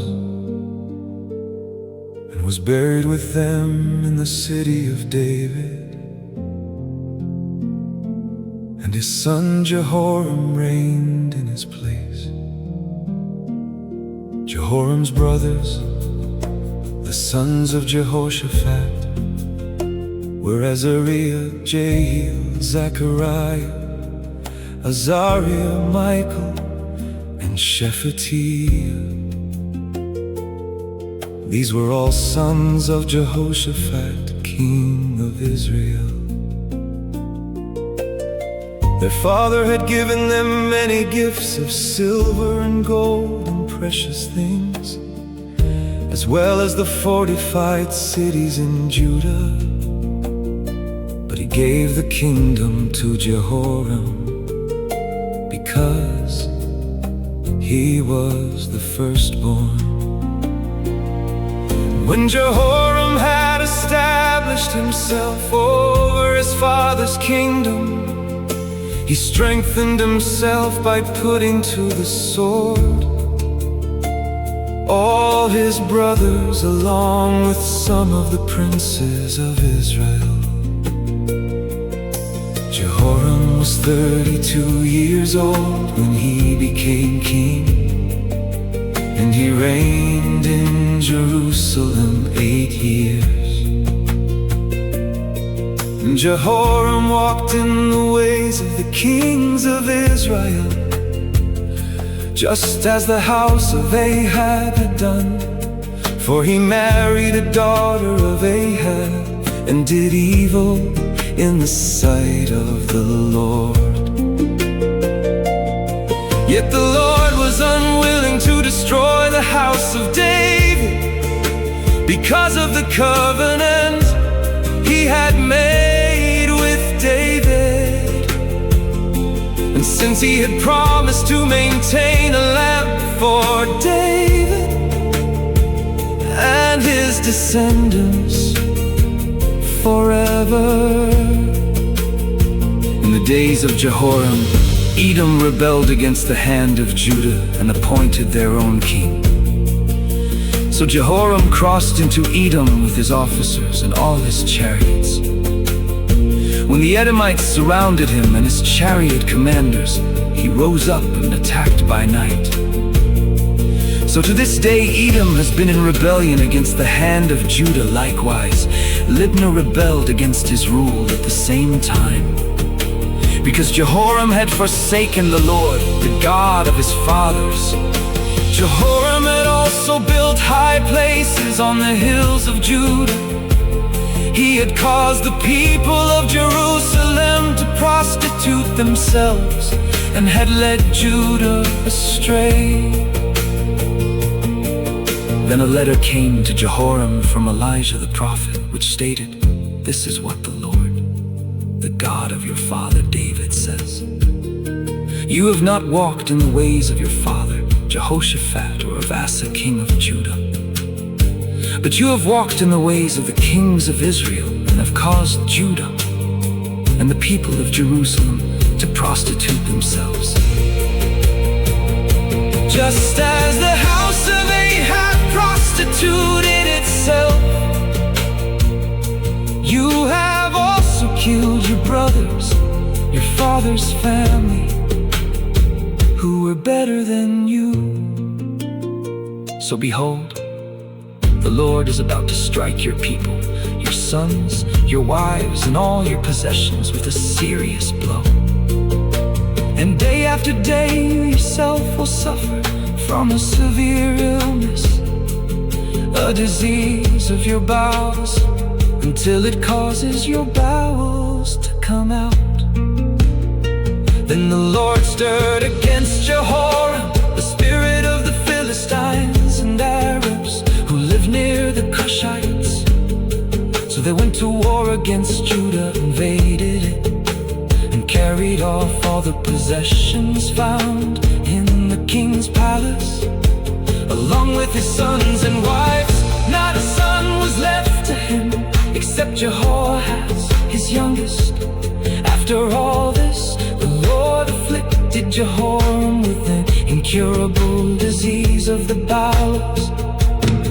This continued day after day until 2 full years had passed. Finally his intestines came out because of his disease, and he died in severe pain. And his people did not make a fire in his honor, as they had done for his fathers.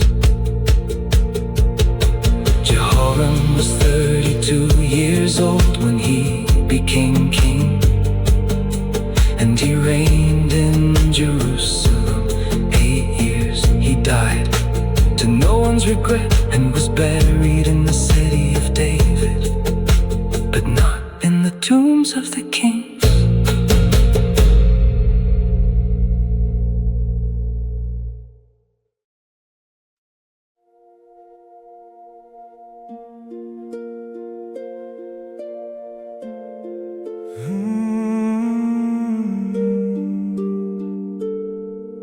Then the people of Jerusalem made Ahaziah, the youngest son of Jehoram, king in his place, since the raiders who had come into the camp with the Arabs had killed all the older sons. So Ahaziah, son of Jehoram, became king of Judah. Ahaziah was 22 years old when he became king, and he reigned in Jerusalem 1 year. His mother's name was Athaliah, the granddaughter of Omri.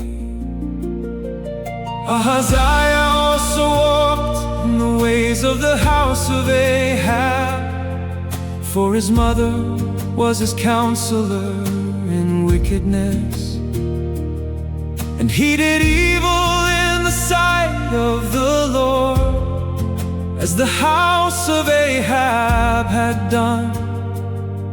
For to his destruction they were his counselors after the death of his father. Ahaziah also followed their counsel, and went with Joram son of Ahab, king of Israel, to fight against Hazael king of Aram at Ramoth Gilead. But the Arameans wounded Joram. So he returned to Jezreel to recover from the wounds they had inflicted on him at Ramah, when he fought against Hazael king of Aram. Then Ahaziah son of Jehoram king of Judah went down to Jezreel to visit Joram son of Ahab, because Joram had been wounded. Ahaziah's downfall came from God when he went to visit Joram.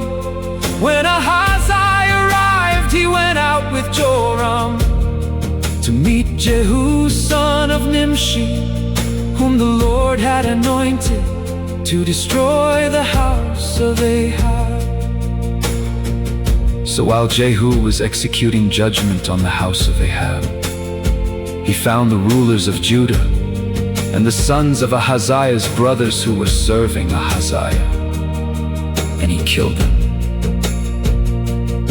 Then Jehu looked for Ahaziah, and Jehu's soldiers captured him while he was hiding in Samaria.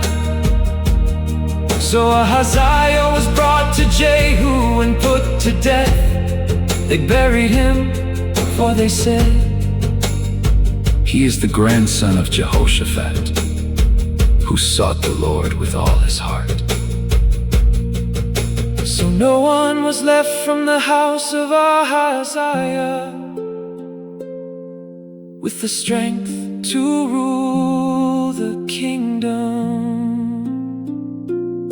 When Athaliah, the mother of Ahaziah, saw that her son was dead, she proceeded to annihilate all the royal heirs of the house of Judah. But Jehoshabeth, daughter of King Jehoram, took Joash, son of Ahaziah, and stole him away from among the sons of the king who were being murdered, and she put him and his nurse in a bedroom. Because Jehoshabeth, the daughter of King Jehoram, and the wife of Jehoiada the priest, was Ahaziah's sister, she hid Joash from Athaliah so that she could not kill him. And Joash remained hidden with them in the house of God for 6 years, while Ahaziah ruled the land.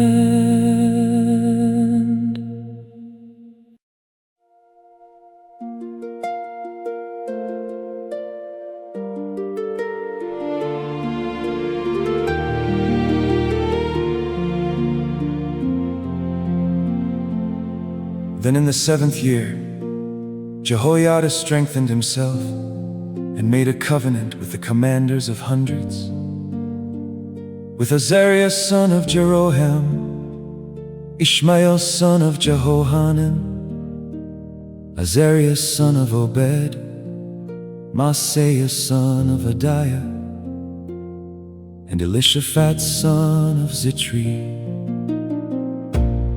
So they went throughout Judah and gathered the Levites from all the cities of Judah and the heads of the families of Israel. And when they came to Jerusalem, the whole assembly made a covenant with the king in the house of God. Behold, the king's son said Jehoiada, he must reign just as the Lord promised concerning the descendants of David. This is what you are to do. A third of you priests and Levites who come on duty on the Sabbath shall keep watch at the doors. A third shall be at the royal palace, and a third at the foundation gate, while all the others are in the courtyards of the house of the Lord. No one is to enter the house of the Lord except the priests and those Levites who serve. They may enter because they are consecrated, but all the people are to obey the requirement of the Lord. The Levites must surround the king with weapons in hand, and anyone who enters the temple must be put to death. You must stay close to the king wherever he goes. So the Levites and all Judah did everything that Jehoiada, the priest, had ordered. Each of them took his men, those coming on duty on the Sabbath and those going off duty, for Jehoiada the priest had not released any of the divisions. Then Jehoiada the priest gave to the commanders of hundreds the spears and the large and small shields of King David that were in the house of God. He stationed all the troops with their weapons in hand, surrounding the king by the altar and the temple, from the south side to the north side of the temple. Then Jehoiada and his sons brought out the king's son, put the crown on him, presented him with the testimony, and proclaimed him king. They anointed him and shouted, "Long live the king!" When Athaliah heard the noise of the people running and cheering the king, she went out to them in the house of the Lord. And she looked out and saw the king standing by his pillar at the entrance. The officers and trumpeters were beside the king, and all the people of the land were rejoicing and blowing trumpets, while the singers with musical instruments were leading the praises. Then Athaliah tore her clothes and screamed, "Treason! Treason!" And Jehoiada the priest sent out the commanders of hundreds in charge of the army, saying, "Bring her out between the ranks and put to the sword anyone who follows her." For the priest had said, "She must not be put to death in the house of the Lord." So they seized Athaliah as she reached the entrance of the horse gate to the palace grounds, and there they put her to death. Then Jehoiada made a covenant between himself and the king and the people, that they would be the Lord's people. So all the people went to the temple of Baal and tore it down. They smashed the altars and idols to pieces and killed Matan, the priest of Baal, in front of the altars. Moreover, Jehoiada put the oversight of the house of the Lord into the hands of the Levitical priests, whom David had appointed over the house of the Lord, to offer burnt offerings to the Lord, as is written in the law of Moses, with rejoicing and song, as ordained by David. He stationed gatekeepers at the gates of the house of the Lord, so that nothing unclean could enter for any reason. with him the commanders of hundreds, the nobles, the rulers of the people, and all the people of the land. And they brought the king down from the house of the Lord, and entered the royal palace through the upper gate. They seated King Josh on the royal throne, and all the people of the land rejoiced.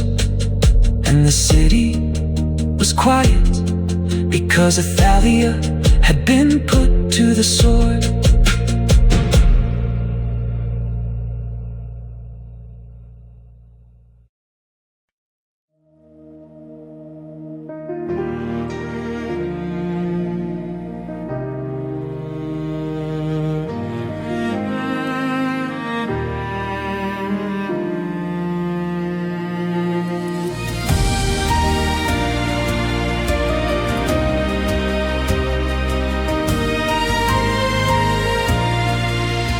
Josh was 7 years old when he became, and he reigned in Jerusalem 40 years. His mother's name was Zibiah, she was from Beersheba. And Josh did what was right in the eyes of the Lord all the days of Jehoiada the priest. Jehoiada took for him 2 wives, and he had sons and daughters. Sometime later Josh set his heart on repairing the house of the Lord. So he gathered the priests and Levites and said, "Go out to the cities of Judah, collect the money due annually from all Israel to repair the house of your God." Do it quickly. The Levites, however, did not make haste. So the king called Jehoiada, the high priest, and said, "Why have you not required the Levites to bring from Judah and Jerusalem the tax imposed by Moses, the servant of the Lord, and by the assembly of Israel for the tent of the testimony? For the sons of that wicked woman Athaliah had broken into the house of God, and had even used the sacred objects of the house of the Lord for the Baals." At the king's command a chest was made and placed outside at the gate of the house of the Lord, and a proclamation was issued in Judah and Jerusalem that they were to bring to the Lord the tax imposed by Moses, the servant of God, on Israel in the wilderness. All the officers and all the people rejoiced and brought their contributions, and they dropped them in the chest until it was full. Whenever the chest was brought by the Levites to the king's overseers, and they saw that there was a large amount of money, the royal scribe and the officer of the high priest would come and empty the chest and carry it back to its place. They did this daily and gathered the money in abundance. Then the king and Jehoiada would give the money to those who supervised the labor on the house of the Lord, to hire stonecutters and carpenters to restore the house of the Lord, as well as workers in iron and bronze to repair the house of the Lord. So the workmen labored, and in their hands the repair work progressed. They restored the house of God according to its specifications, and they reinforced it. When they were finished, they brought the rest of the money to the king and Jehoiada to make with it the articles for the house of the Lord, utensils for the service and for the burnt offerings, dishes and other objects of gold and silver. Throughout the days of Jehoiada, burnt offerings were presented regularly in the house of the Lord. When Jehoiada was old and full of years, he died at the age of 130. And Jehoiada was buried with the kings in the city of David, because he had done what was good in Israel for God and his temple. After the death of Jehoiada, however, the officials of Judah came and paid homage to the king, and he listened to them. They abandoned the house of the Lord, the God of their fathers, and served the Asherah poles and idols. So wrath came upon Judah and Jerusalem for this guilt of theirs. Nevertheless, the Lord sent prophets to bring the people back to him and to testify against them, but they would not listen. Then the Spirit of God came upon Zechariah, son of Jehoiada the priest, who stood up before the people and said to them, "This is what God says. Why do you transgress the commandments of the Lord so that you cannot prosper? Because you have forsaken the Lord, he has forsaken you." But they conspired against Zechariah, and by order of the king they stoned him in the courtyard of the house of the Lord. Thus King Joash failed to remember the kindness that Zechariah's father Jehoiada had extended to him. Instead, Joash killed Jehoiada's son. As he lay dying, Zechariah said, "May the Lord see this and call you to account." In the spring, the army of Aram went to war against Joash. They entered Judah and Jerusalem and destroyed all the leaders of the people. And they sent all the plunder to their king in Damascus. Although the Aramean army had come with only a few men, the Lord delivered into their hand a very great army. Because Judah had forsaken the Lord, the God of their fathers, judgment was executed on Joash. And when the Arameans had withdrawn, they left Joash severely wounded. His own servants conspired against him for shedding the blood of the son of Jehoiada the priest, and they killed him on his bed. So he died and was buried in the city of David, but not in the tombs of the kings.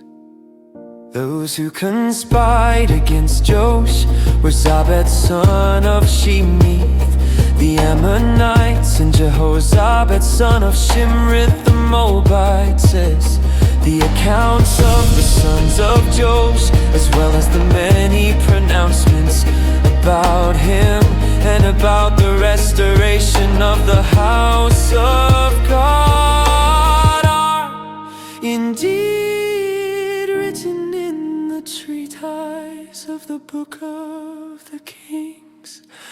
And his son Amaziah reigned in his place.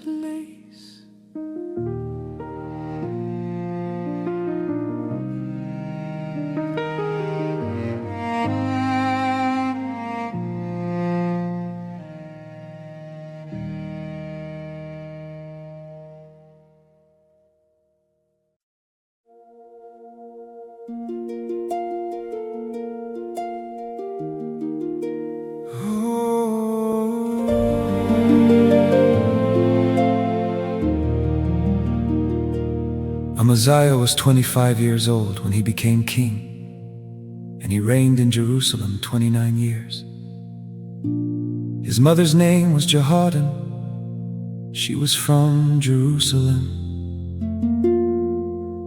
And he did what was right in the eyes of the Lord, but not wholeheartedly. As soon as the kingdom was firmly in his grasp, Amaziah executed the servants who had murdered his father the king. Yet he did not put their sons to death, but acted according to what is written in the law, in the book of Moses, where the Lord commanded. Fathers must not be put to death for their children, and children must not be put to death for their fathers. Each is to die for his own sin.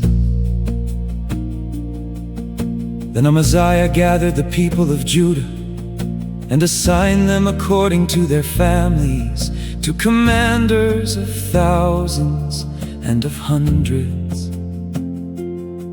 And he numbered those 20 years of age or older throughout Judah and Benjamin, and found 300,000 chosen men, able to serve in the army bearing the spear and shield.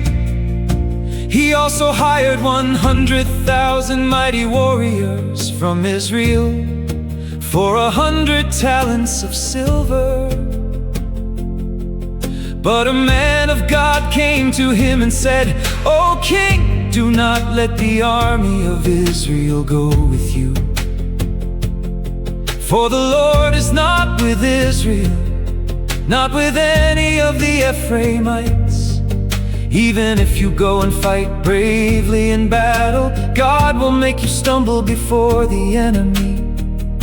For God has power to help and power to overthrow."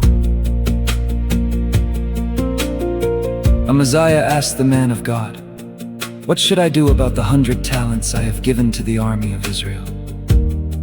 And the man of God replied, "The Lord is able to give you much more than this." So Amaziah dismissed the troops who had come to him from Ephraim and sent them home. And they were furious with Judah and returned home in great anger. Amaziah, however, summoned his strength and led his troops to the valley of Salt, where he struck down 10,000 men of Seir. And the army of Judah also captured 10,000 men alive. They took them to the top of a cliff and threw them down, so that all were dashed to pieces. Meanwhile, the troops that Amaziah had dismissed from battle raided the cities of Judah, from Samaria to Beth-horon. They struck down 3,000 people and carried off a great deal of plunder. When Amaziah returned from the slaughter of the Edomites, he brought back the gods of the Seirites, set them up as his own gods, bowed before them, and burned sacrifices to them.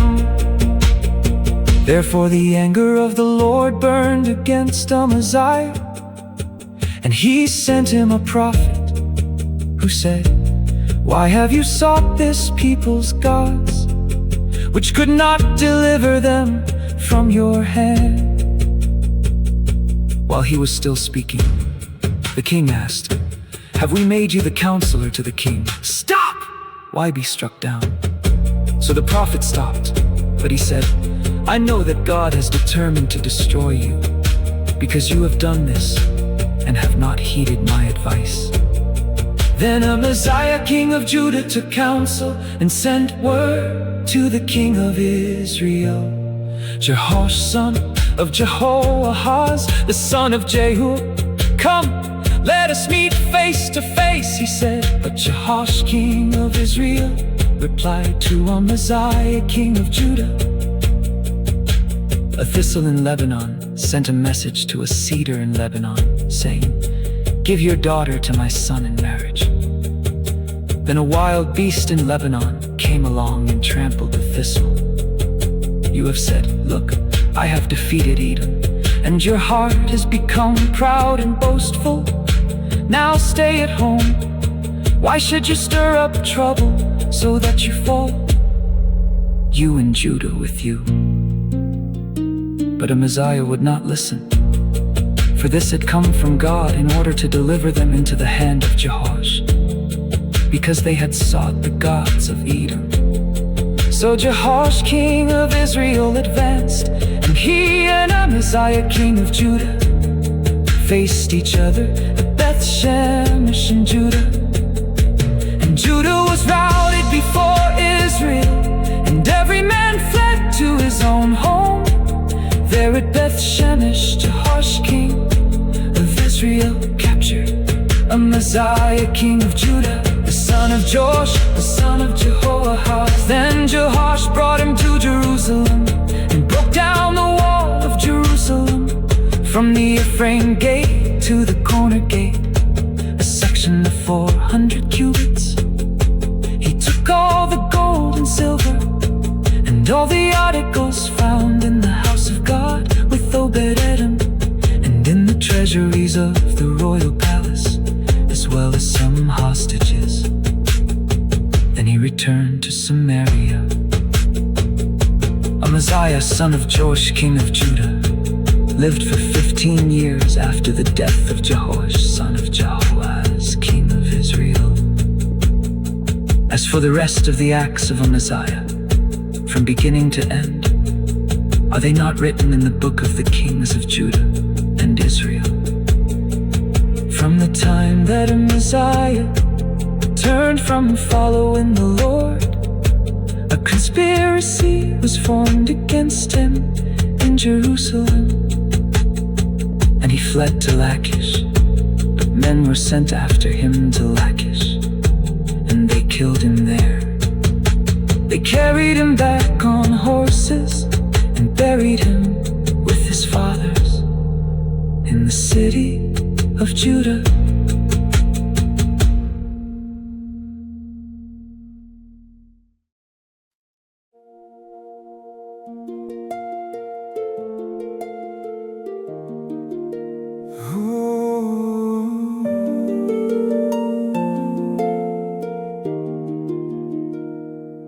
All the people of Judah took Uzziah, who was 16 years old, and made him king in place of his father Amaziah. Uzziah was the one who rebuilt Eloth and restored it to Judah after King Amaziah rested with his fathers. Uzziah was 16 years old when he became king,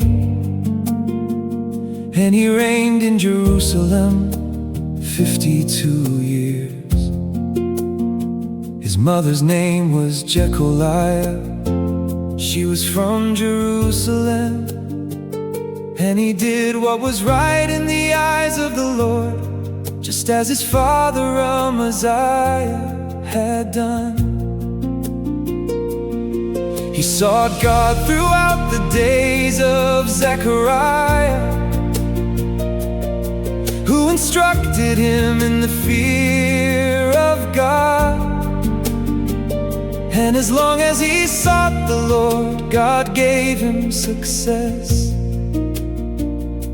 Uzziah went out to wage war against the Philistines, and he tore down the walls of Gath, Jabneh, and Ashdod. Then he built cities near Ashdod and among the Philistines. God helped him against the Philistines, against the Arabs living in Gerbel, and against the Moonites. The Ammonites brought tribute to Uzziah, and his fame spread as far as the border of Egypt, for he had become exceedingly powerful. Uzziah built towers in Jerusalem, at the corner gate, the valley gate, and the angle in the wall, and he fortified them. Since he had much livestock in the foothills and in the plain, he built towers in the desert and dug many cisterns. And since he was a lover of the soil, he had farmers and vine dressers in the hill country and in the fertile fields. Uzziah had an army ready for battle that went out to war by assigned divisions, as recorded by Jael the scribe and Messiah the officer, under the direction of Hananiah, one of the royal officers. The total number of family leaders of the mighty men of valor was 600. Under their authority was an army of 307. 500 trained for war, a powerful force to support the king against his enemies. Uzziah supplied the entire army with shields, spears, helmets, armor, bows, and sling stones. And in Jerusalem he made skillfully designed devices to shoot arrows and catapult large stones from the towers and corners. So his fame spread far and wide, for he was helped tremendously, so that he became powerful. But when Uzziah grew powerful, his arrogance led to his own destruction. He was unfaithful to the Lord his God, for he entered the temple of the Lord to burn incense on the altar of incense. Then Azariah the priest, along with 80 brave priests of the Lord, went in after him. They took their stand against King Uzziah and said, Uzziah, you have no right to offer incense to the Lord. Only the priests, the descendants of Aaron, are consecrated to burn incense. Leave the sanctuary, for you have acted unfaithfully. You will not receive honor from the Lord God. Uzziah, with a censer in his hand to offer incense, was enraged. But while he raged against the priests in their presence in the house of the Lord before the altar of incense, leprosy broke out on his forehead. When Azariah the chief priest and all the priests turned to him and saw his leprous forehead, they rushed him out indeed. He himself hurried to get out, because the Lord had afflicted him. So King Uzziah was a leper until the day of his death. He lived in isolation, leprous and cut off from the house of the Lord. While his son Jotham had charge of the royal palace to govern the people of the land. As for the rest of the acts of Uzziah, from beginning to end, they are recorded by the prophet Isaiah, son of Amoz. And Uzziah rested with his fathers and was buried near them in a field of burial that belonged to the kings. For the people said he was a leper, and his son Jotham reigned in his place.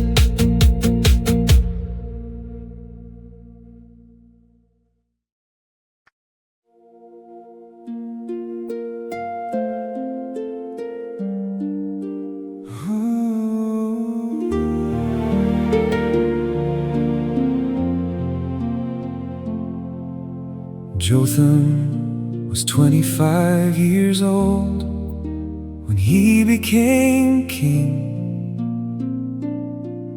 and he reigned in Jerusalem 16 years.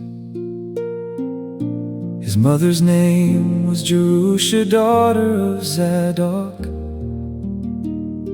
and he did what was right in the eyes of the Lord, just as his father Uzziah had done.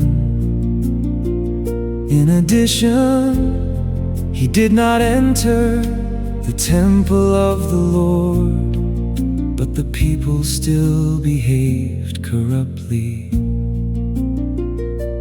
Jotham rebuilt the upper gate of the house of the Lord, and he worked extensively on the wall at the hill of Ophel.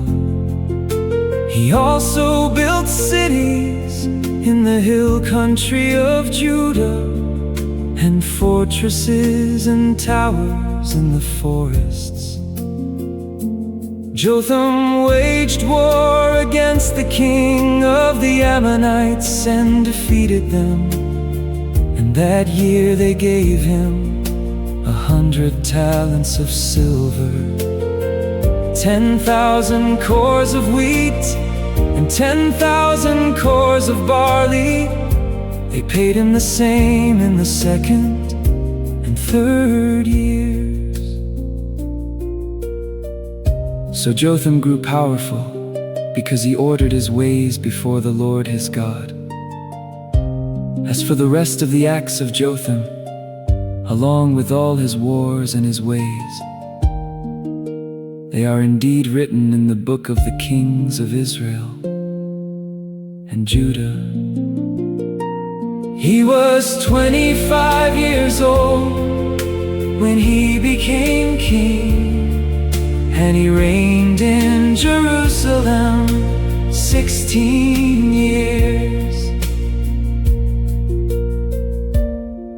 And Jotham rested with his fathers and was buried in the city of David.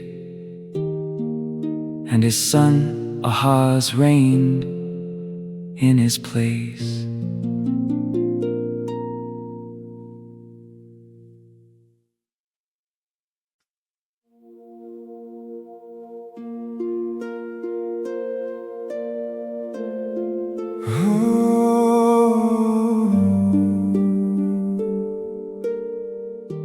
Ahaz was 20 years old when he became king, and he reigned in Jerusalem 16 years. And unlike David his father, he did not do what was right in the eyes of the Lord. Instead, he walked in the ways of the kings of Israel, and even made cast images of the Baals.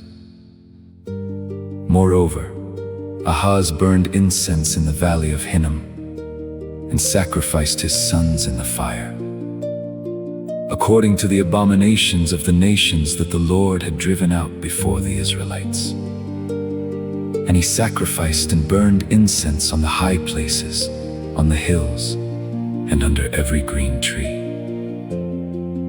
So the Lord his God delivered Ahaz into the hand of the king of Aram, who attacked him and took many captives to Damascus. Ahaz was also delivered into the hand of the king of Israel, who struck him with great force. For in one day Pekah, son of Remaliah, killed 120,000 valiant men in Judah. This happened because they had forsaken the Lord, the God of their fathers. Zikri, a mighty man of Ephraim, killed Maaseiah, the son of the king, Azrikam, the governor of the palace, and Elkanah, the second to the king. Then the Israelites took 200,000 captives from their kinsmen, women, sons, and daughters. They also carried off a great deal of plunder and brought it to Samaria. But a prophet of the Lord named Oded was there, and he went out to meet the army that returned to Samaria.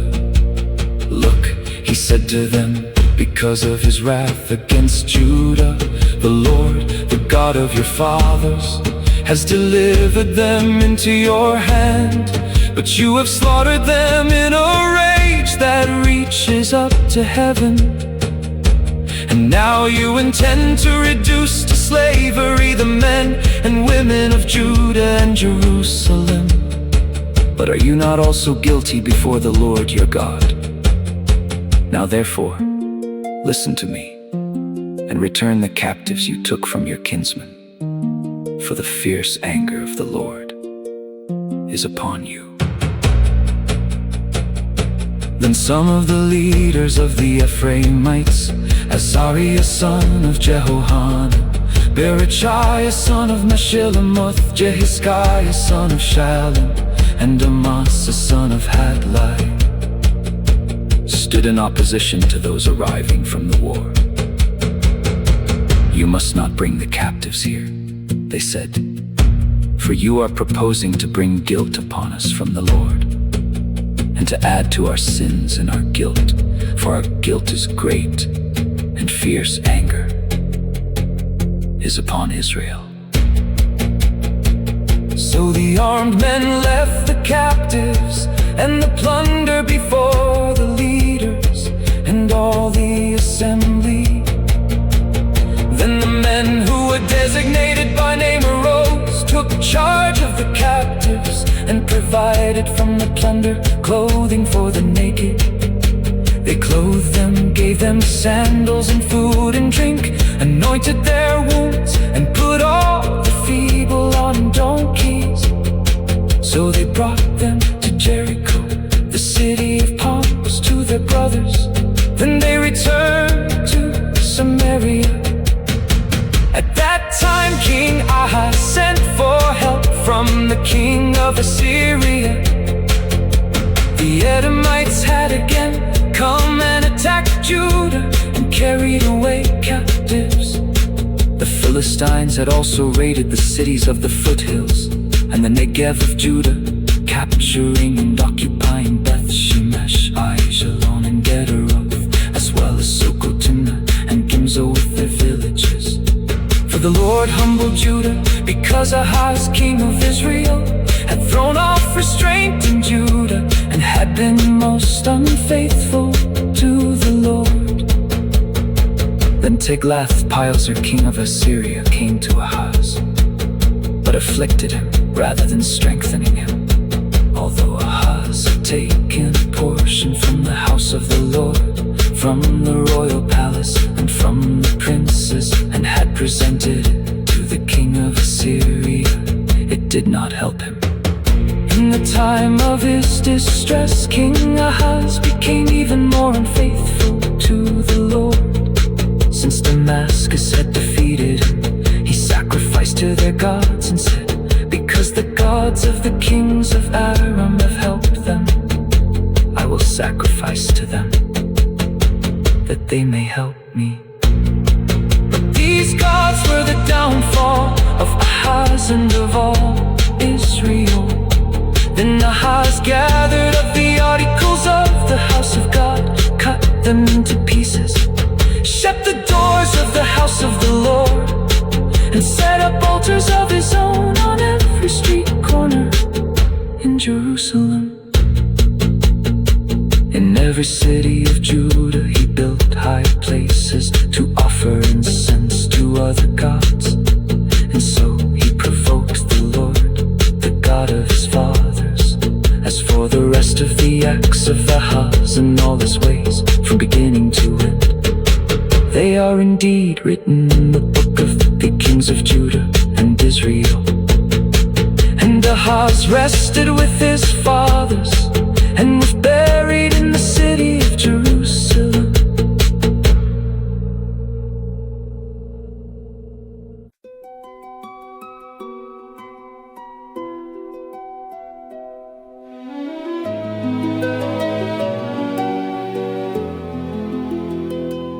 Hezekiah was 25 years old when he became king, and he reigned in Jerusalem 29 years.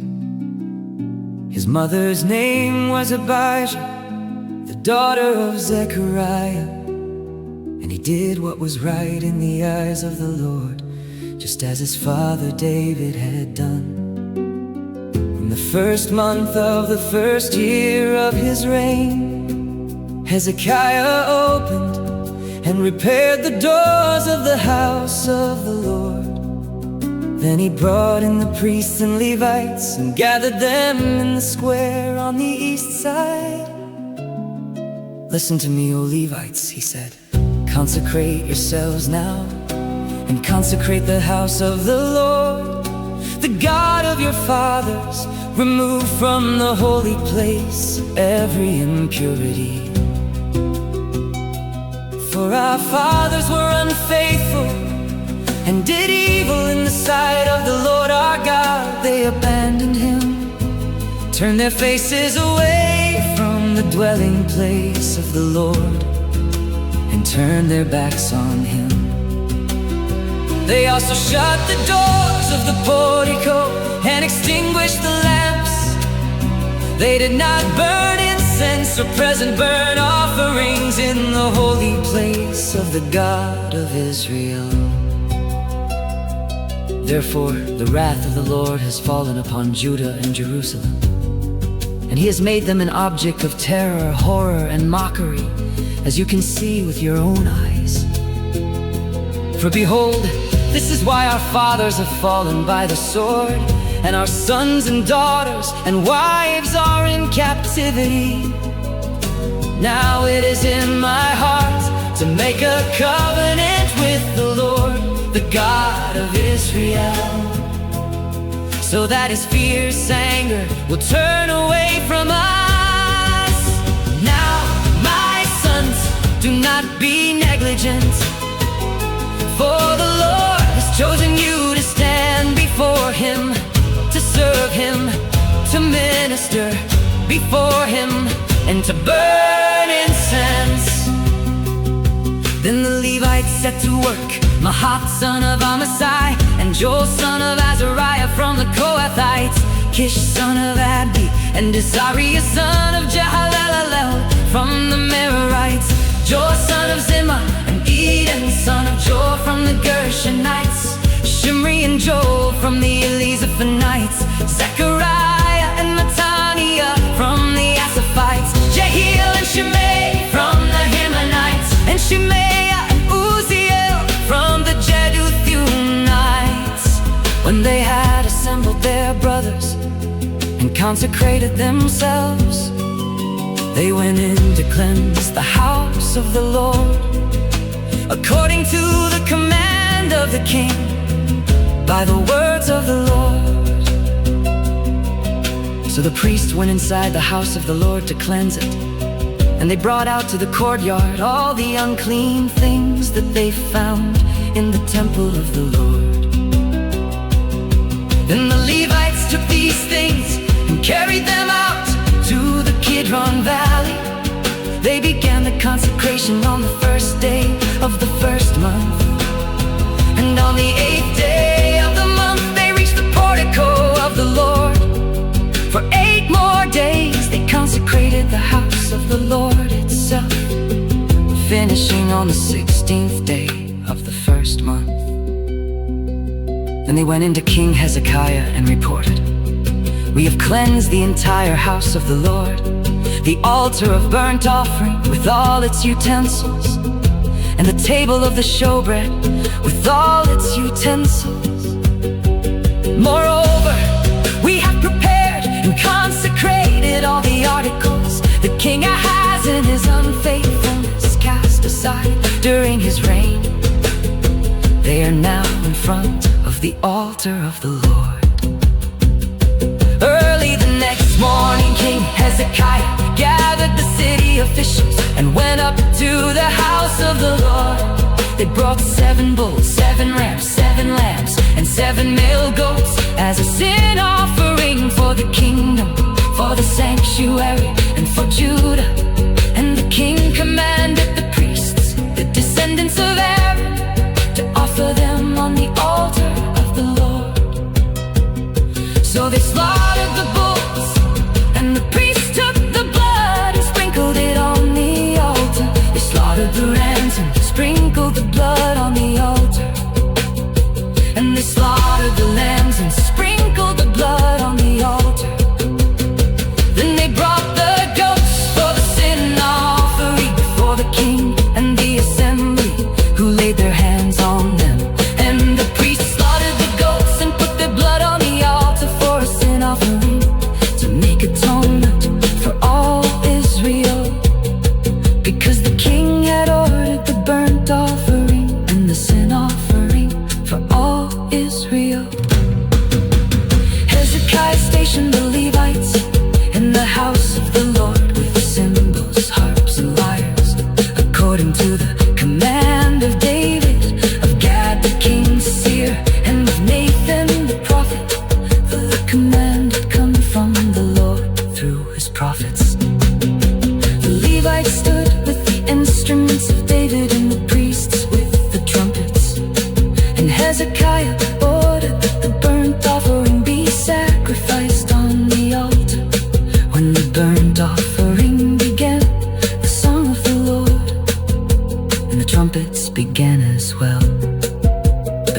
by the instruments of David, king of Israel.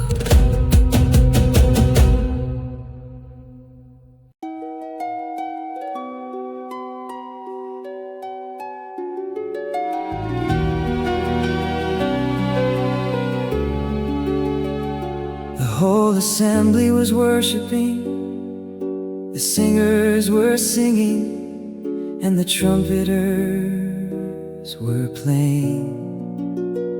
All this continued until the burnt offering was completed. When the offerings were completed, the king and all those present with him bowed down and worshipped. Then King Hezekiah and his officials ordered the Levites to sing praises to the Lord in the words of David and of Asaph the seer. So they sang praises with gladness and bowed their heads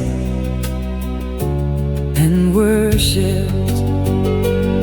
Then Hezekiah said, "Now that you have consecrated yourselves to the Lord, come near and bring sacrifices and thank offerings to the house of the Lord."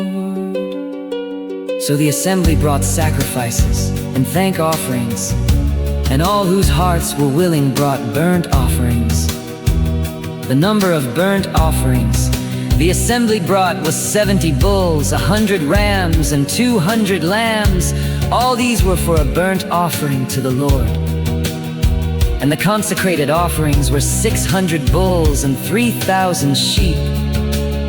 However, since there were not enough priests to skin all the burnt offerings, their Levite brothers helped them until the work was finished, and until the priest had been consecrated. For the Levites had been more diligent in consecrating themselves than the priests had been. Furthermore, the burnt offerings were abundant, along with the fat of the peace offerings and the drink offerings for the burnt offerings. So the service of the house of the Lord was established.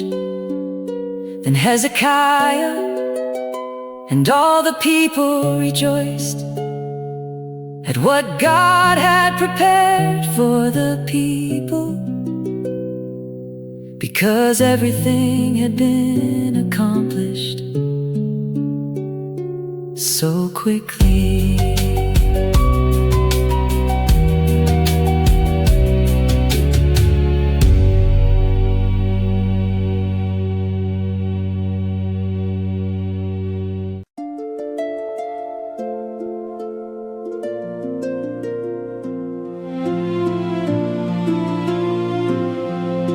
Then Hezekiah sent word throughout all Israel and Judah.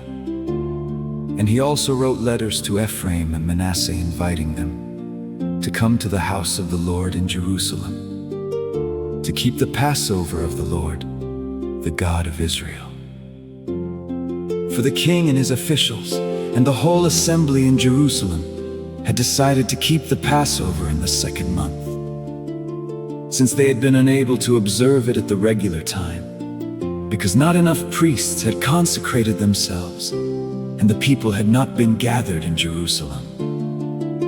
This proposal pleased the king and the whole assembly, so they established a decree to circulate a proclamation throughout Israel, from Beersheba to Dan, that the people should come to keep the Passover of the Lord, the God of Israel, in Jerusalem.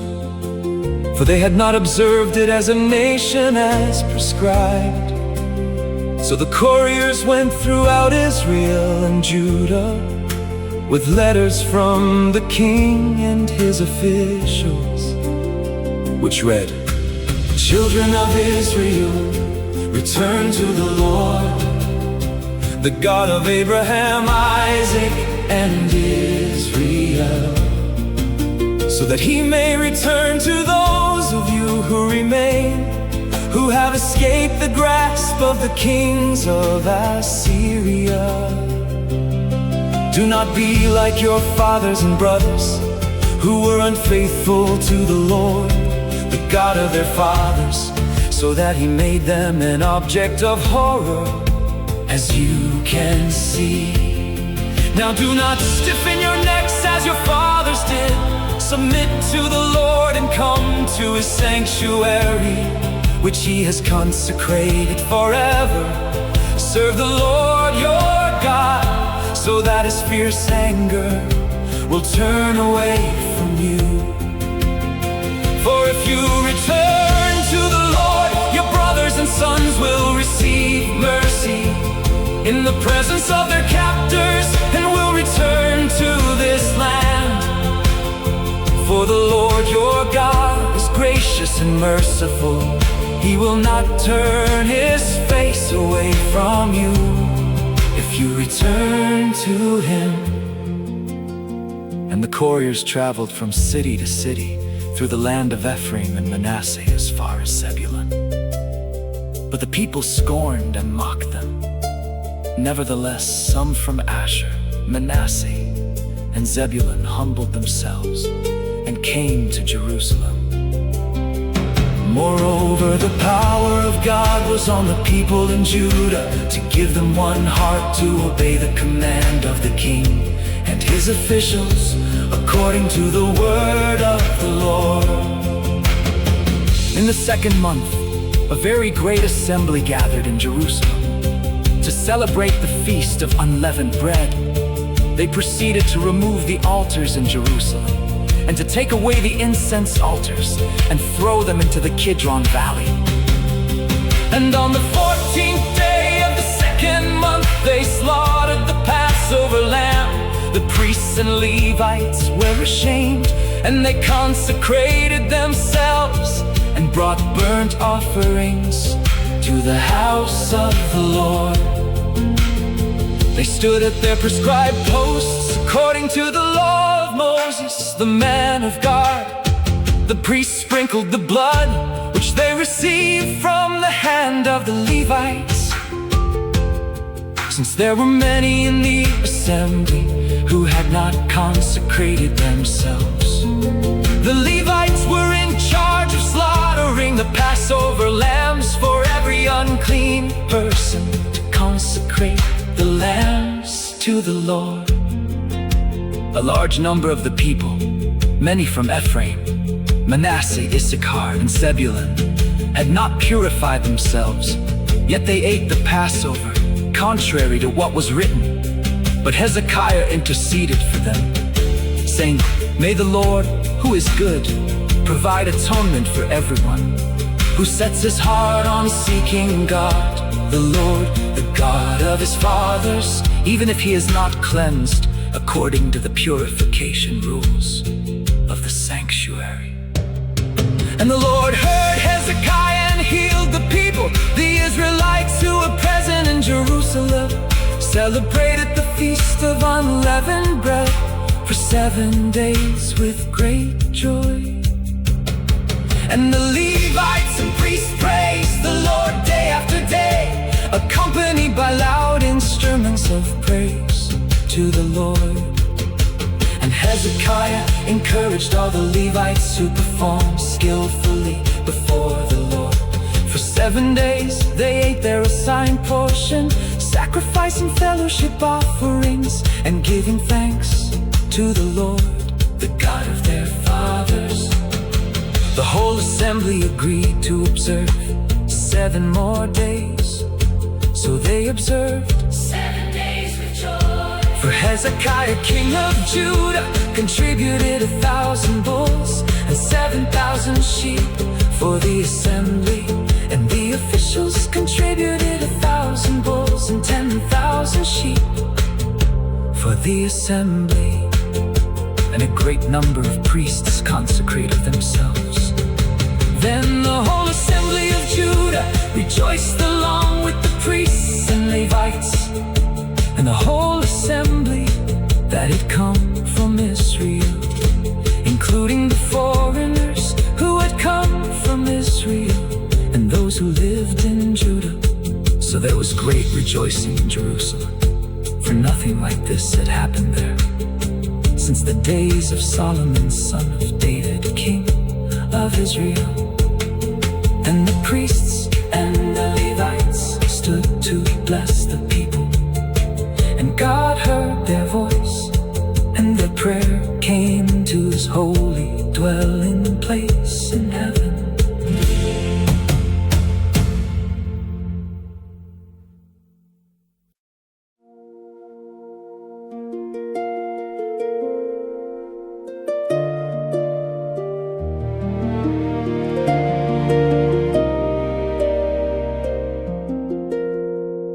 When all this had ended, the Israelites in attendance went out to the cities of Judah and broke up the sacred pillars, chopped down the Asherah poles, and tore down the high places and altars throughout Judah and Benjamin, as well as in Ephraim and Manasseh, until they had utterly destroyed them all. Then all the Israelites returned to their cities, each to his own property.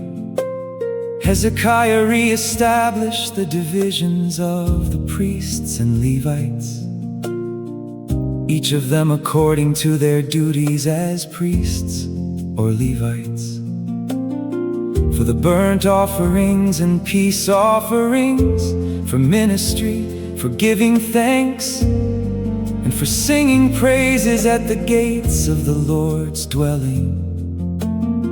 The king contributed from his own possessions for the regular morning and evening burnt offerings, and for the burnt offerings on the Sabbaths, new moons, and appointed feasts, as written in the law of the Lord. Moreover, he commanded the people living in Jerusalem to make a contribution for the priests and Levites, so that they could devote themselves to the law of the Lord. As soon as the order went out, the Israelites generously provided the first fruits of the grain, new wine, oil, and honey, and of all the produce of the field. And they brought in an abundance, a tithe of everything. And the Israelites and Judahites who lived in the cities of Judah also brought a tithe of their herds and flocks, and a tithe of the holy things consecrated to the Lord their God. And they laid them in large heaps. In the 3rd month they began building up the heaps, and they finished in the 7th month. When Hezekiah and his officials came and viewed the heaps, they blessed the Lord and his people Israel. And Hezekiah questioned the priests and Levites about the heaps. And Azariah, the chief priest of the household of Zadok, answered him, "Since the people began to bring their contributions into the house of the Lord, we have had enough to eat, and there is plenty left over, because the Lord has blessed his people. This great abundance is what is left over." Then Hezekiah commanded them to prepare storerooms in the house of the Lord, and they did so. And they faithfully brought in the contributions, tithes, and dedicated gifts. Conaniah, the Levite, was the officer in charge of them, and his brother Shimei was second. Jehiel, Azaziah, Nahath, Asahel, Jerimoth, Jozabad, Eliel, Ismachiah, Mahath, and Benaiah were overseers under the authority of Conaniah and his brother Shimei, by appointment of King Hezekiah. And Amazariah, the chief official of the house of God, Kor, son of Imnah the Levite, the keeper of the east gate, was in charge of the free will offerings given to God, distributing the contributions to the Lord and the consecrated gifts. Under his authority, Eden, Miniam, and Jeshua, Shemaiah, Amariah, and Shechaniah faithfully distributed portions to their fellow priests in their cities, according to their divisions, old and young alike. In addition, they distributed portions to the males registered by genealogy, who were 3 years of age or older, to all who would enter the house of the Lord for their daily duties for service in the responsibilities of their divisions. And to the priests enrolled according to their families in the genealogy, as well as to the Levites 20 years of age or older, according to their duties and divisions. The genealogy included all the little ones, wives, sons, and daughters in the whole assembly, for they had faithfully consecrated themselves as holy. As for the priests, the descendants of Aaron, who lived on the farmlands around each of their cities, or in any other city, men were designated by name to distribute a portion to every male among the priests, and to every Levite listed by the genealogies. So this is what Hezekiah did throughout Judah. He did what was good and upright and true before the Lord his God. He was diligent in every work that he began in the service of the house of God, and in the law and the commandments, in order to seek his God. And so he prospered.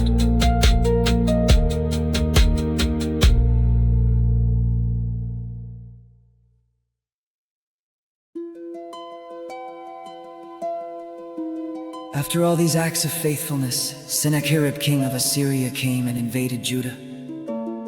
He laid siege to the fortified cities, intending to conquer them for himself. When Hezekiah saw that Sennacherib had come to make war against Jerusalem, he consulted with his leaders and commanders about stopping up the waters of the springs outside the city, and they helped him carry it out. Many people assembled and stopped up all the springs and the stream that flowed through the land. Why should the kings of Assyria come and find plenty of water? They said.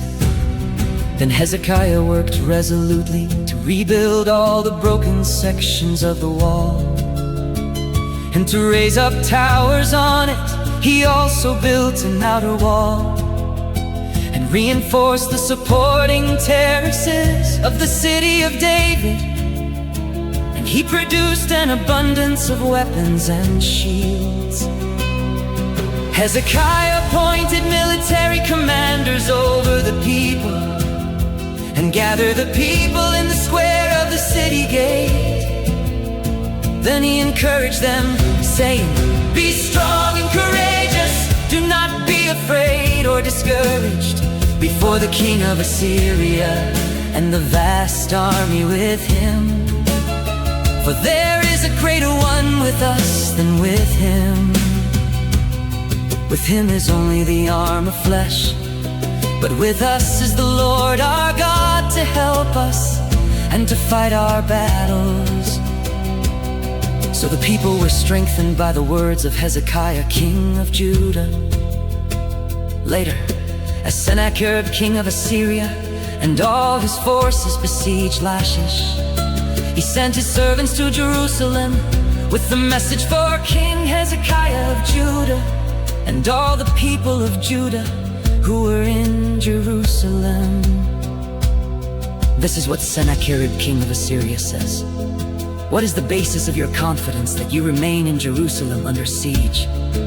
Is not Hezekiah misleading you to give you over to death by famine and thirst when he says, the Lord our God will deliver us from the hand of the king of Assyria?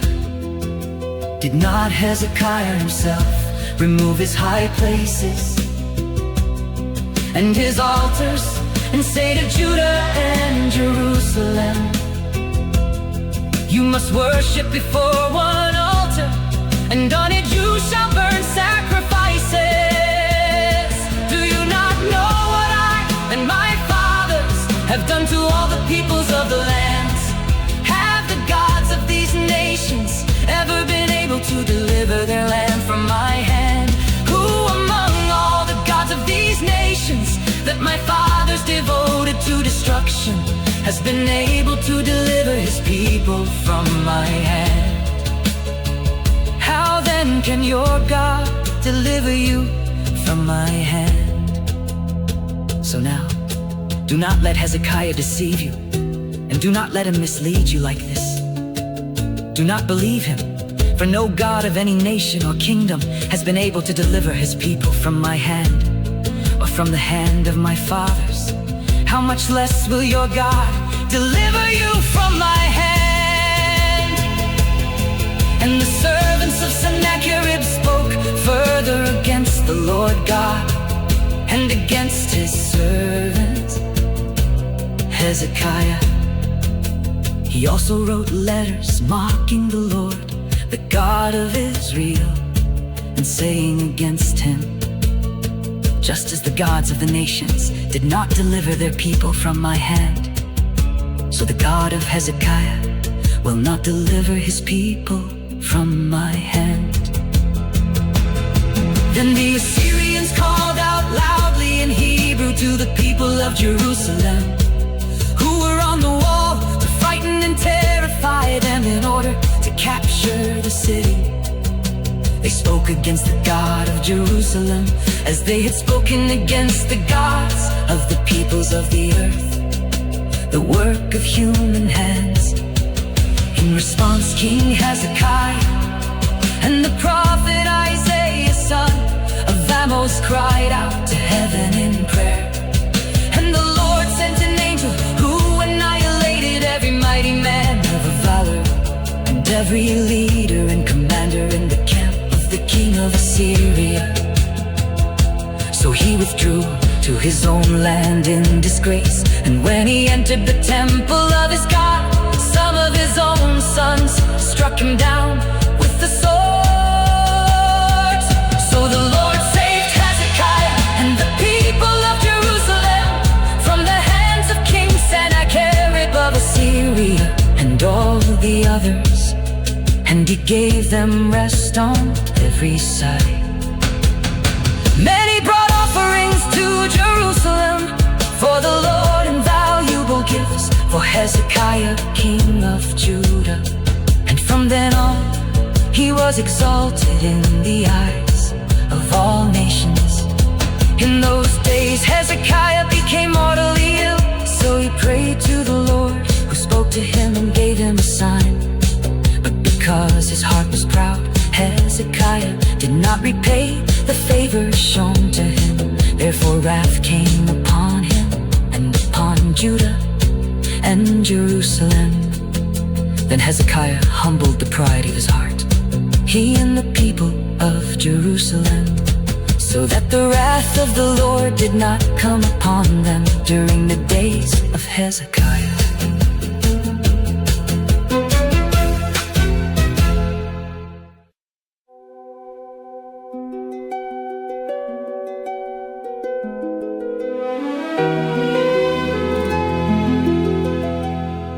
Hezekiah had very great riches and honor, and he made treasuries for his silver, gold, precious stones, spices, shields, and all kinds of valuable articles. He also made storehouses for the harvest of grain and new wine and oil, stalls for all kinds of livestock, and pens for the flocks. He made cities for himself, and he acquired herds of sheep and cattle in abundance, for God gave him very great wealth. It was Hezekiah who blocked the upper outlet of the spring of Gihon and channeled it down to the west side of the city of David. And Hezekiah prospered in all that he did. And so when ambassadors of the rulers of Babylon were sent to him to inquire about the wonder that had happened in the land, God left him alone to test him, that he might know all that was in Hezekiah's heart. As for the rest of the acts of Hezekiah and his deeds of loving devotion, they are indeed written in the vision of the prophet Isaiah, son of Amoz, in the book of the kings of Judah and Israel. And Hezekiah rested with his fathers and was buried in the upper tombs of David's descendants. All Judah and the people of Jerusalem paid him honor at his death, and his son Manasseh reigned in his place.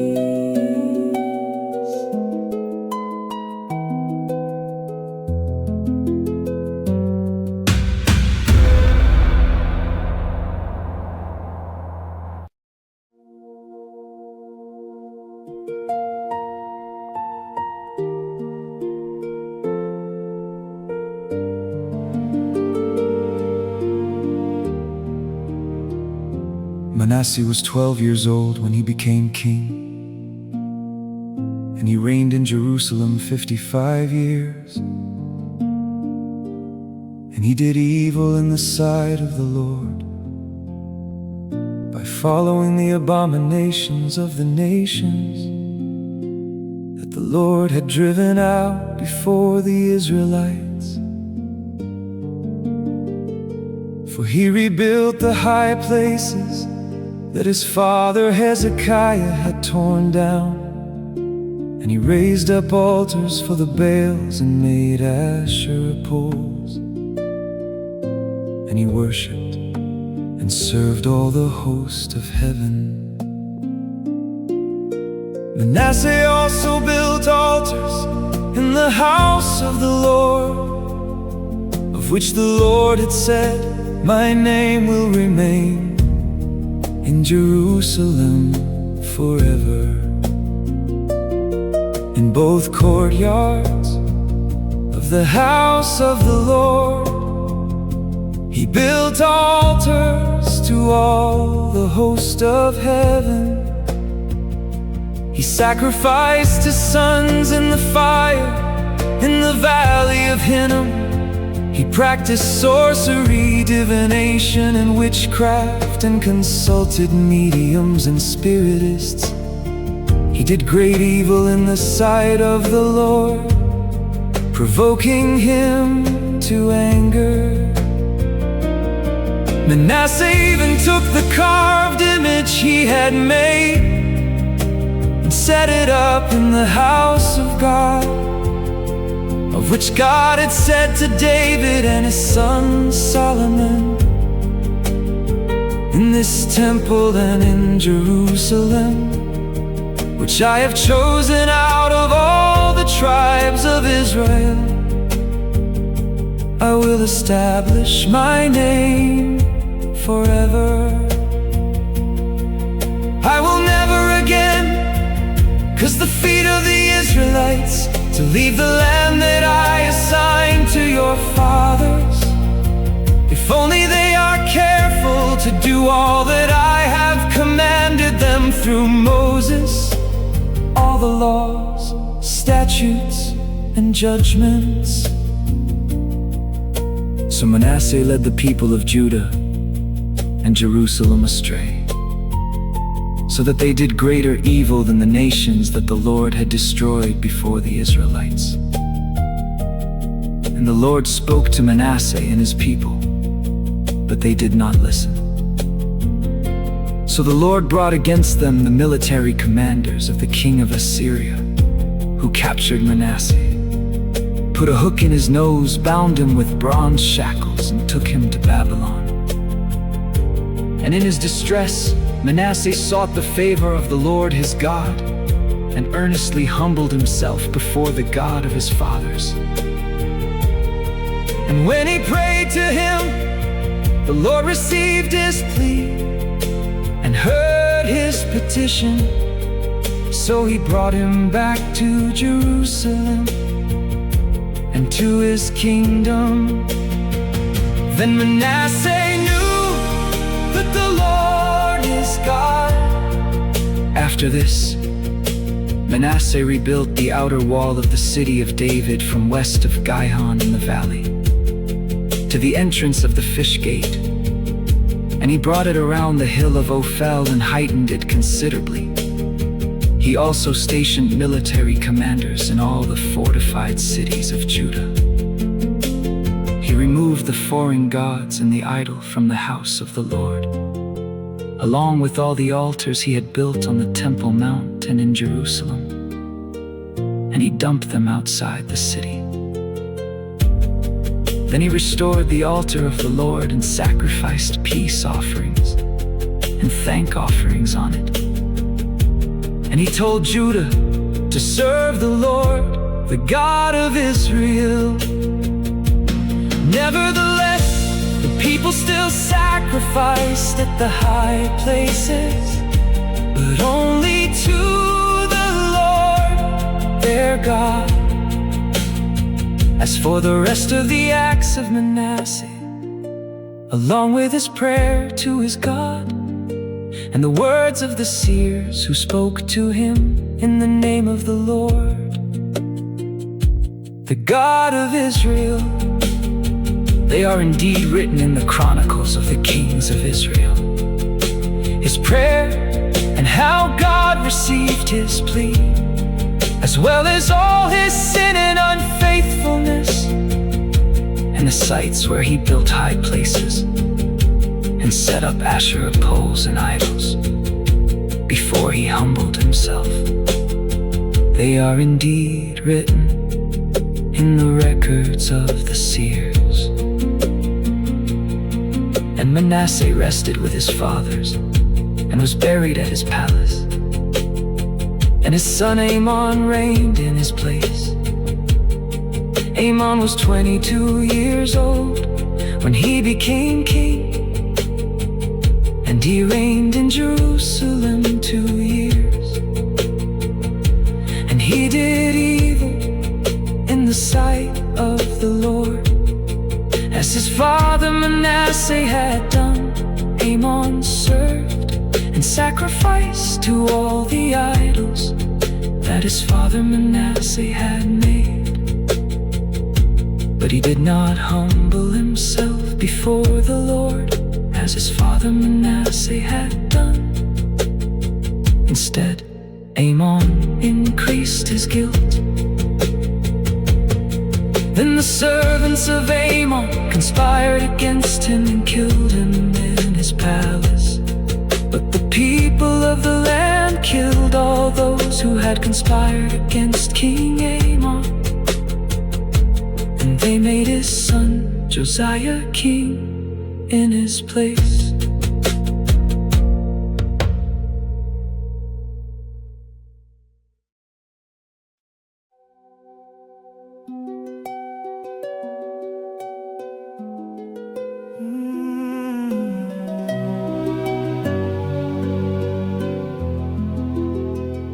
Josiah was 8 years old when he became king, and he reigned in Jerusalem 31 years.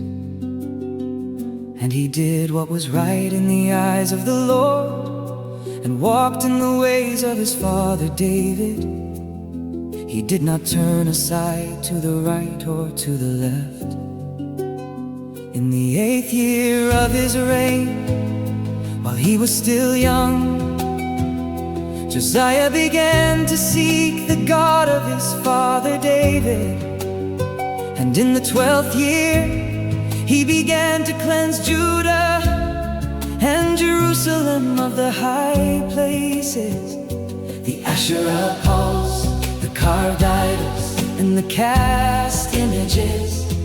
Then in his presence the altars of the Baals were torn down, and he cut to pieces the incense altars that were above them. He shattered the Asherah poles, the carved idols, and the cast images, crushed them to dust, and scattered them over the graves of those who had sacrificed to them. Then he burned the bones of the priests on their altars. So he cleansed Judah and Jerusalem. Josiah did the same in the cities of Manasseh, Ephraim, and Simeon, as far as Naphtali, and in the ruins around them. He tore down the altars and Asherah poles, crushed the idols to powder, and cut to pieces all the incense altars throughout the land of Israel. Then he returned to Jerusalem.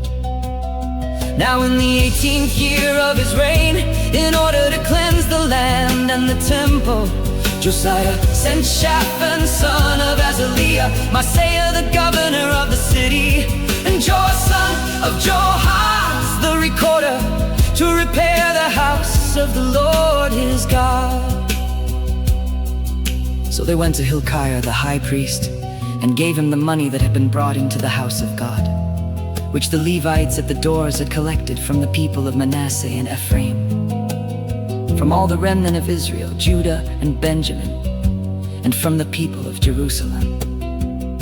They put it into the hands of the supervisors of those doing the work of the house of the Lord, who in turn gave it to the workmen, restoring and repairing the house of the Lord.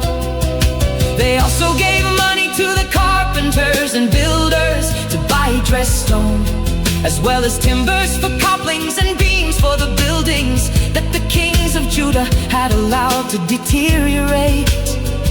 And the men did the work faithfully, the Levites overseeing them were Jahath and Obadiah, descendants of Merari, and Zechariah and Meshullam, descendants of Kohath. Other Levites, all skilled with musical instruments, were over the laborers and supervised all who did the work, task by task.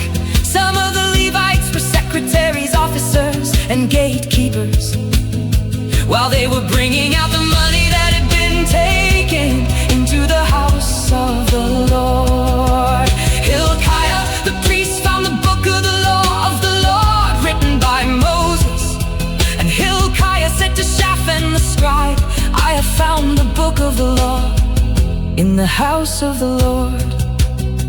And he gave it to Shaphan. Then Shaphan brought the book to the king and reported, Your servants are doing all that has been placed in their hands. They have paid out the money that was found in the house of the Lord, and have put it into the hands of the supervisors and workers.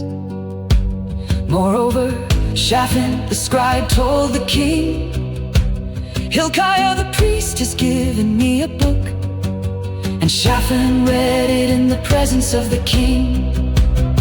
When the king heard the words of the law, he tore his clothes and commanded Hezekiah, Ahikam son of Shaphan, Abdon son of Micah, Shaphan the scribe, and Isaiah the servant of the king, go and inquire of the Lord for me and for those remaining in Israel and Judah concerning the words in the book that has been found. For great is the wrath of the Lord that has been poured out on us, because our fathers have not kept the word of the Lord by doing all that is written in this book. So Hezekiah and those the king had designated went and spoke to Huldah the prophetess, the wife of Shallum son of Tokath, the son of Hasrah, the keeper of the wardrobe. She lived in Jerusalem in the 2nd district. And Huldah said to them, this is what the Lord, the God of Israel, says. Tell the man who sent you that this is what the Lord says. I am about to bring calamity on this place and on its people, according to all the curses written in the book that has been read in the presence of the king of Judah, because they have forsaken me and burned incense to other gods, that they might provoke me to anger with all the works of their hands. My wrath will be poured out upon this place and will not be quenched.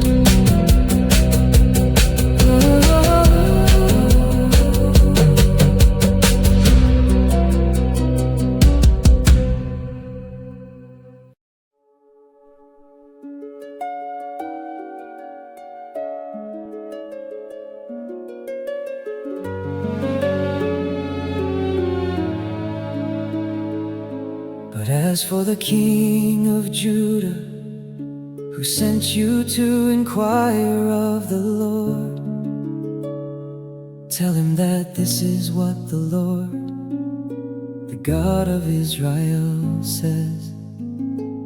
As for the words that you heard, because your heart was tender and you humbled yourself before God, when you heard his words against this place and against its people, and because you have humbled yourself before me, and you have torn your clothes and wept before me, I have heard you, declares the Lord. Now I will indeed gather you to your fathers, and you will be gathered to your grave in peace. Your eyes will not see all the calamity that I will bring on this place and on its inhabitants. So they brought her answer back to the king. Then the king summoned all the elders of Judah and Jerusalem, and he went up to the house of the Lord with all the people of Judah and Jerusalem, as well as the priests and the Levites, all the people small and great. And in their hearing he read all the words of the book of the covenant that had been found in the house of the Lord. So the king stood by the pillar and made a covenant before the Lord, to follow the Lord and to keep his commandments, decrees, and statutes with all his heart and all his soul, and to carry out the words of this covenant that were written in this book. Then he had everyone in Jerusalem and Benjamin take a stand in agreement to it. So all the people of Jerusalem carried out the covenant of God, the God of their fathers. And Josiah removed all the abominations from all the lands belonging to the Israelites, and he required everyone in Israel to serve the Lord their God throughout his reign. he did not turn aside From following the Lord, the God of their fathers.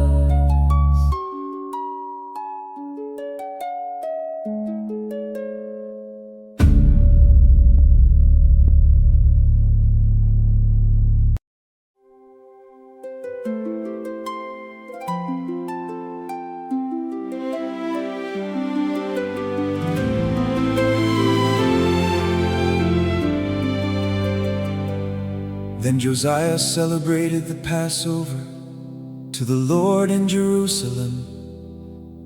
And the Passover lamb was slaughtered on the 14th day of the first month. He appointed the priests to their duties and encouraged them in the service of the house of the Lord. To the Levites who taught all Israel and were holy to the Lord, Josiah said, "Put the holy ark in the temple built by Solomon, son of David, king of Israel. It is not to be carried around on your shoulders. Now serve the Lord your God and his people Israel. Prepare yourselves by families in your divisions, according to the instructions written by David, king of Israel, and Solomon his son. Moreover, stand in the holy place by the divisions of the families of your kinsmen, the lay people, and by the divisions of the families of the Levites. Slaughter the Passover lambs, consecrate yourselves, and make preparations for your fellow countrymen to carry out the word of the Lord given by Moses. From his own flocks and herds, Josiah contributed 30,000 lambs and goats plus 3,000 bulls for the Passover offerings for all the people who were present. His officials also contributed willingly to the people and priests and Levites. Hezekiah, Zechariah, and Jehiel, the administrators of the house of God, gave the priests 600 Passover offerings and 300 bulls additionally. Conaniah And his brother Shemaiah and Nethanel, as well as Hashabiah, Jael and Josabad, officers of the Levites, donated to the Levites 5,000 Passover offerings. and 500 bulls. So the service was prepared, the priests stood in their places, And the Levites in their divisions, according to the king's command. And they slaughtered the Passover lambs, while the priests sprinkled the blood handed to them. and the Levites skinned the animals. They set aside the burnt offerings to be given to the divisions of the families of the people to offer to the Lord, as is written in the book of Moses. And they did the same with the bulls, They roasted the Passover animals on the fire, according to the regulation, and they boiled the other holy offerings, in pots, kettles, and bowls. and quickly brought them to all the people. Afterward, they made preparations for themselves and for the priests, since the priests, the descendants of Aaron, were offering up burnt offerings and fat until nightfall. So the Levites made preparations for themselves and for the priests, the descendants of Aaron. The singers, the descendants of Asaph, were at their stations according to the command of David, Asaph, Heman, and Jeduthun the king's seer. and the gatekeepers, at each gate did not need to leave their position, because their fellow Levites made preparations for them. So on that day, the entire service of the Lord was carried out for celebrating the Passover and offering burnt offerings on the altar of the Lord, according to the command of King Josiah. The Israelites who were present also observed the Passover at that time, as well as the Feast of Unleavened Bread for 7 days. No such Passover Had been observed in Israel since the days of Samuel the prophet. None of the kings of Israel ever observed a Passover like the one that Josiah observed with the priests, the Levites, all Judah, the Israelites, who were present and the people of Jerusalem. in the 18th year of Josiah's reign. This Passover was observed After all this, when Josiah had set the temple in order, Necho, king of Egypt, marched up to fight at Carchemish by the Euphrates, and Josiah went out to confront him, but Necho sent messengers to him, saying, "What is the issue between you and me, O king of Judah? I have not come against you today, but I am fighting another dynasty. God told me to hurry, So stop opposing God." Who is with me? or he will destroy you. Josiah, however, did not turn away from him. Instead, in order to engage him in battle, He disguised himself he did not listen, to Necho's words from the mouth of God. but went to fight him on the plain of Megiddo.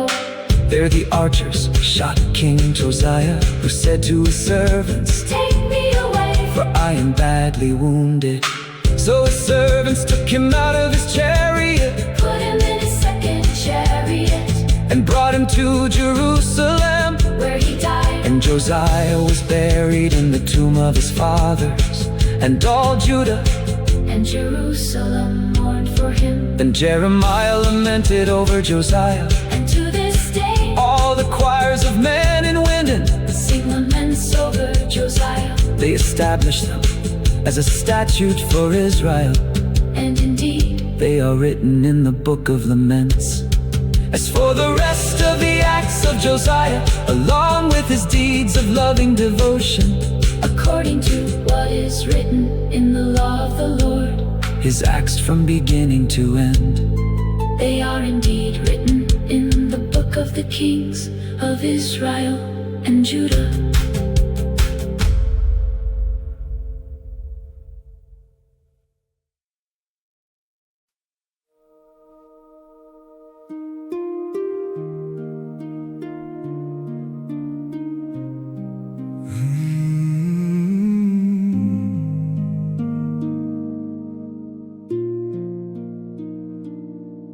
Then the people of the land took Jehoahaz, son of Josiah,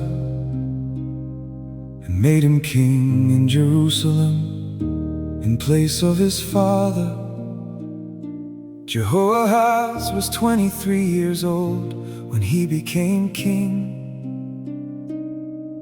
and he reigned in Jerusalem 3 months. And the king of Egypt dethroned him in Jerusalem,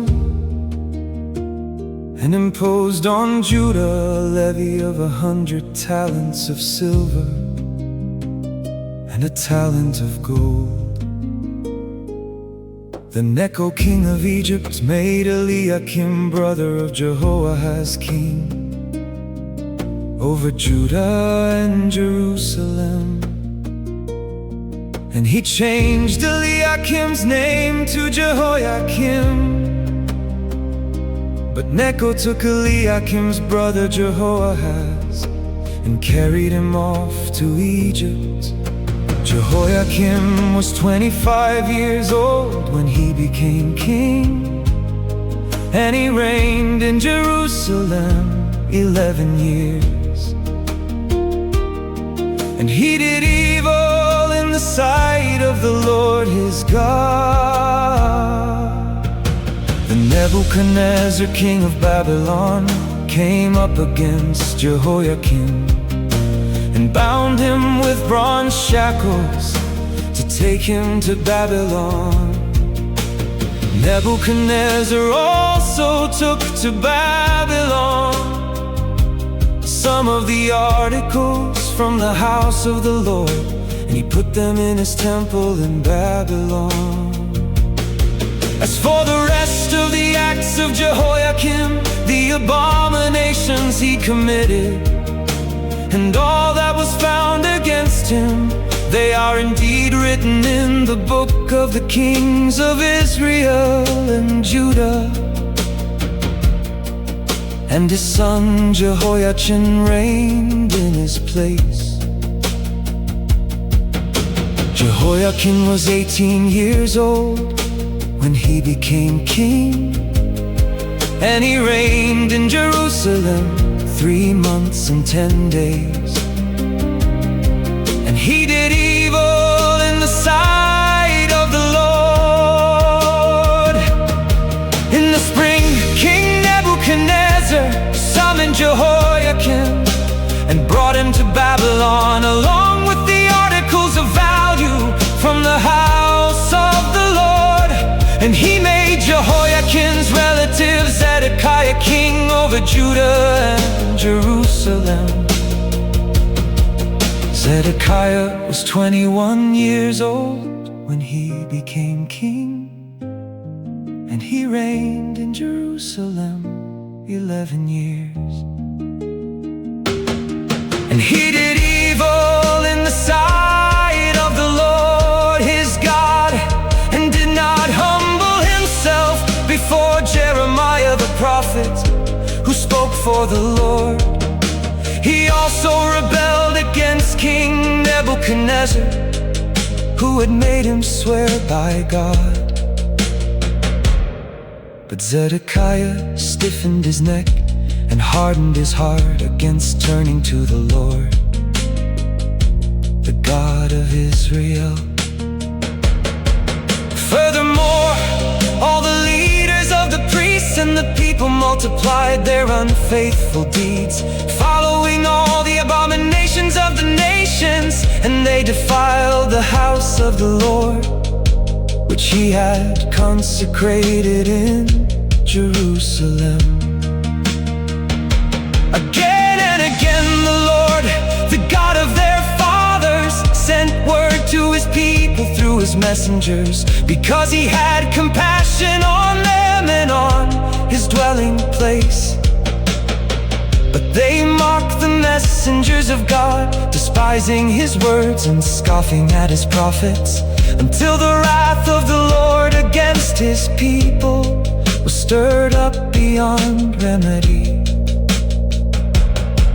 So he brought up against them the king of the Chaldeans, who put their young men to the sword in the sanctuary, sparing neither young men nor young women, neither elderly nor infirm.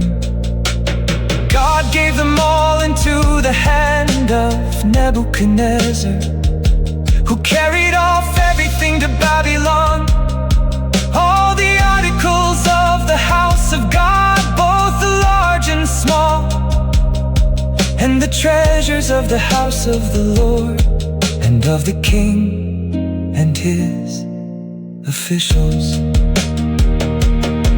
Then the Chaldeans set fire to the house of God and broke down the wall of Jerusalem. They burned down all the palaces and destroyed every article of value. Those who escaped the sword were carried by Nebuchadnezzar into exile in Babylon, and they became servants to him and his sons until the kingdom of Persia came to power. So the land enjoyed its Sabbath rest all the days of the desolation, until 70 years were completed in fulfillment of the word of the Lord through Jeremiah. In the first year of Cyrus, king of Persia, to fulfill the word of the Lord spoken through Jeremiah, the Lord stirred the spirit of Cyrus, king of Persia, to send a proclamation throughout his kingdom, and to put it in writing as follows. This is what Cyrus, king of Persia, says. The Lord, the God of heaven, who has given me all the kingdoms of the earth, has appointed me to build a house for him at Jerusalem in Judah. Whoever among you belongs to his people, may the Lord his God be with him, and may he go up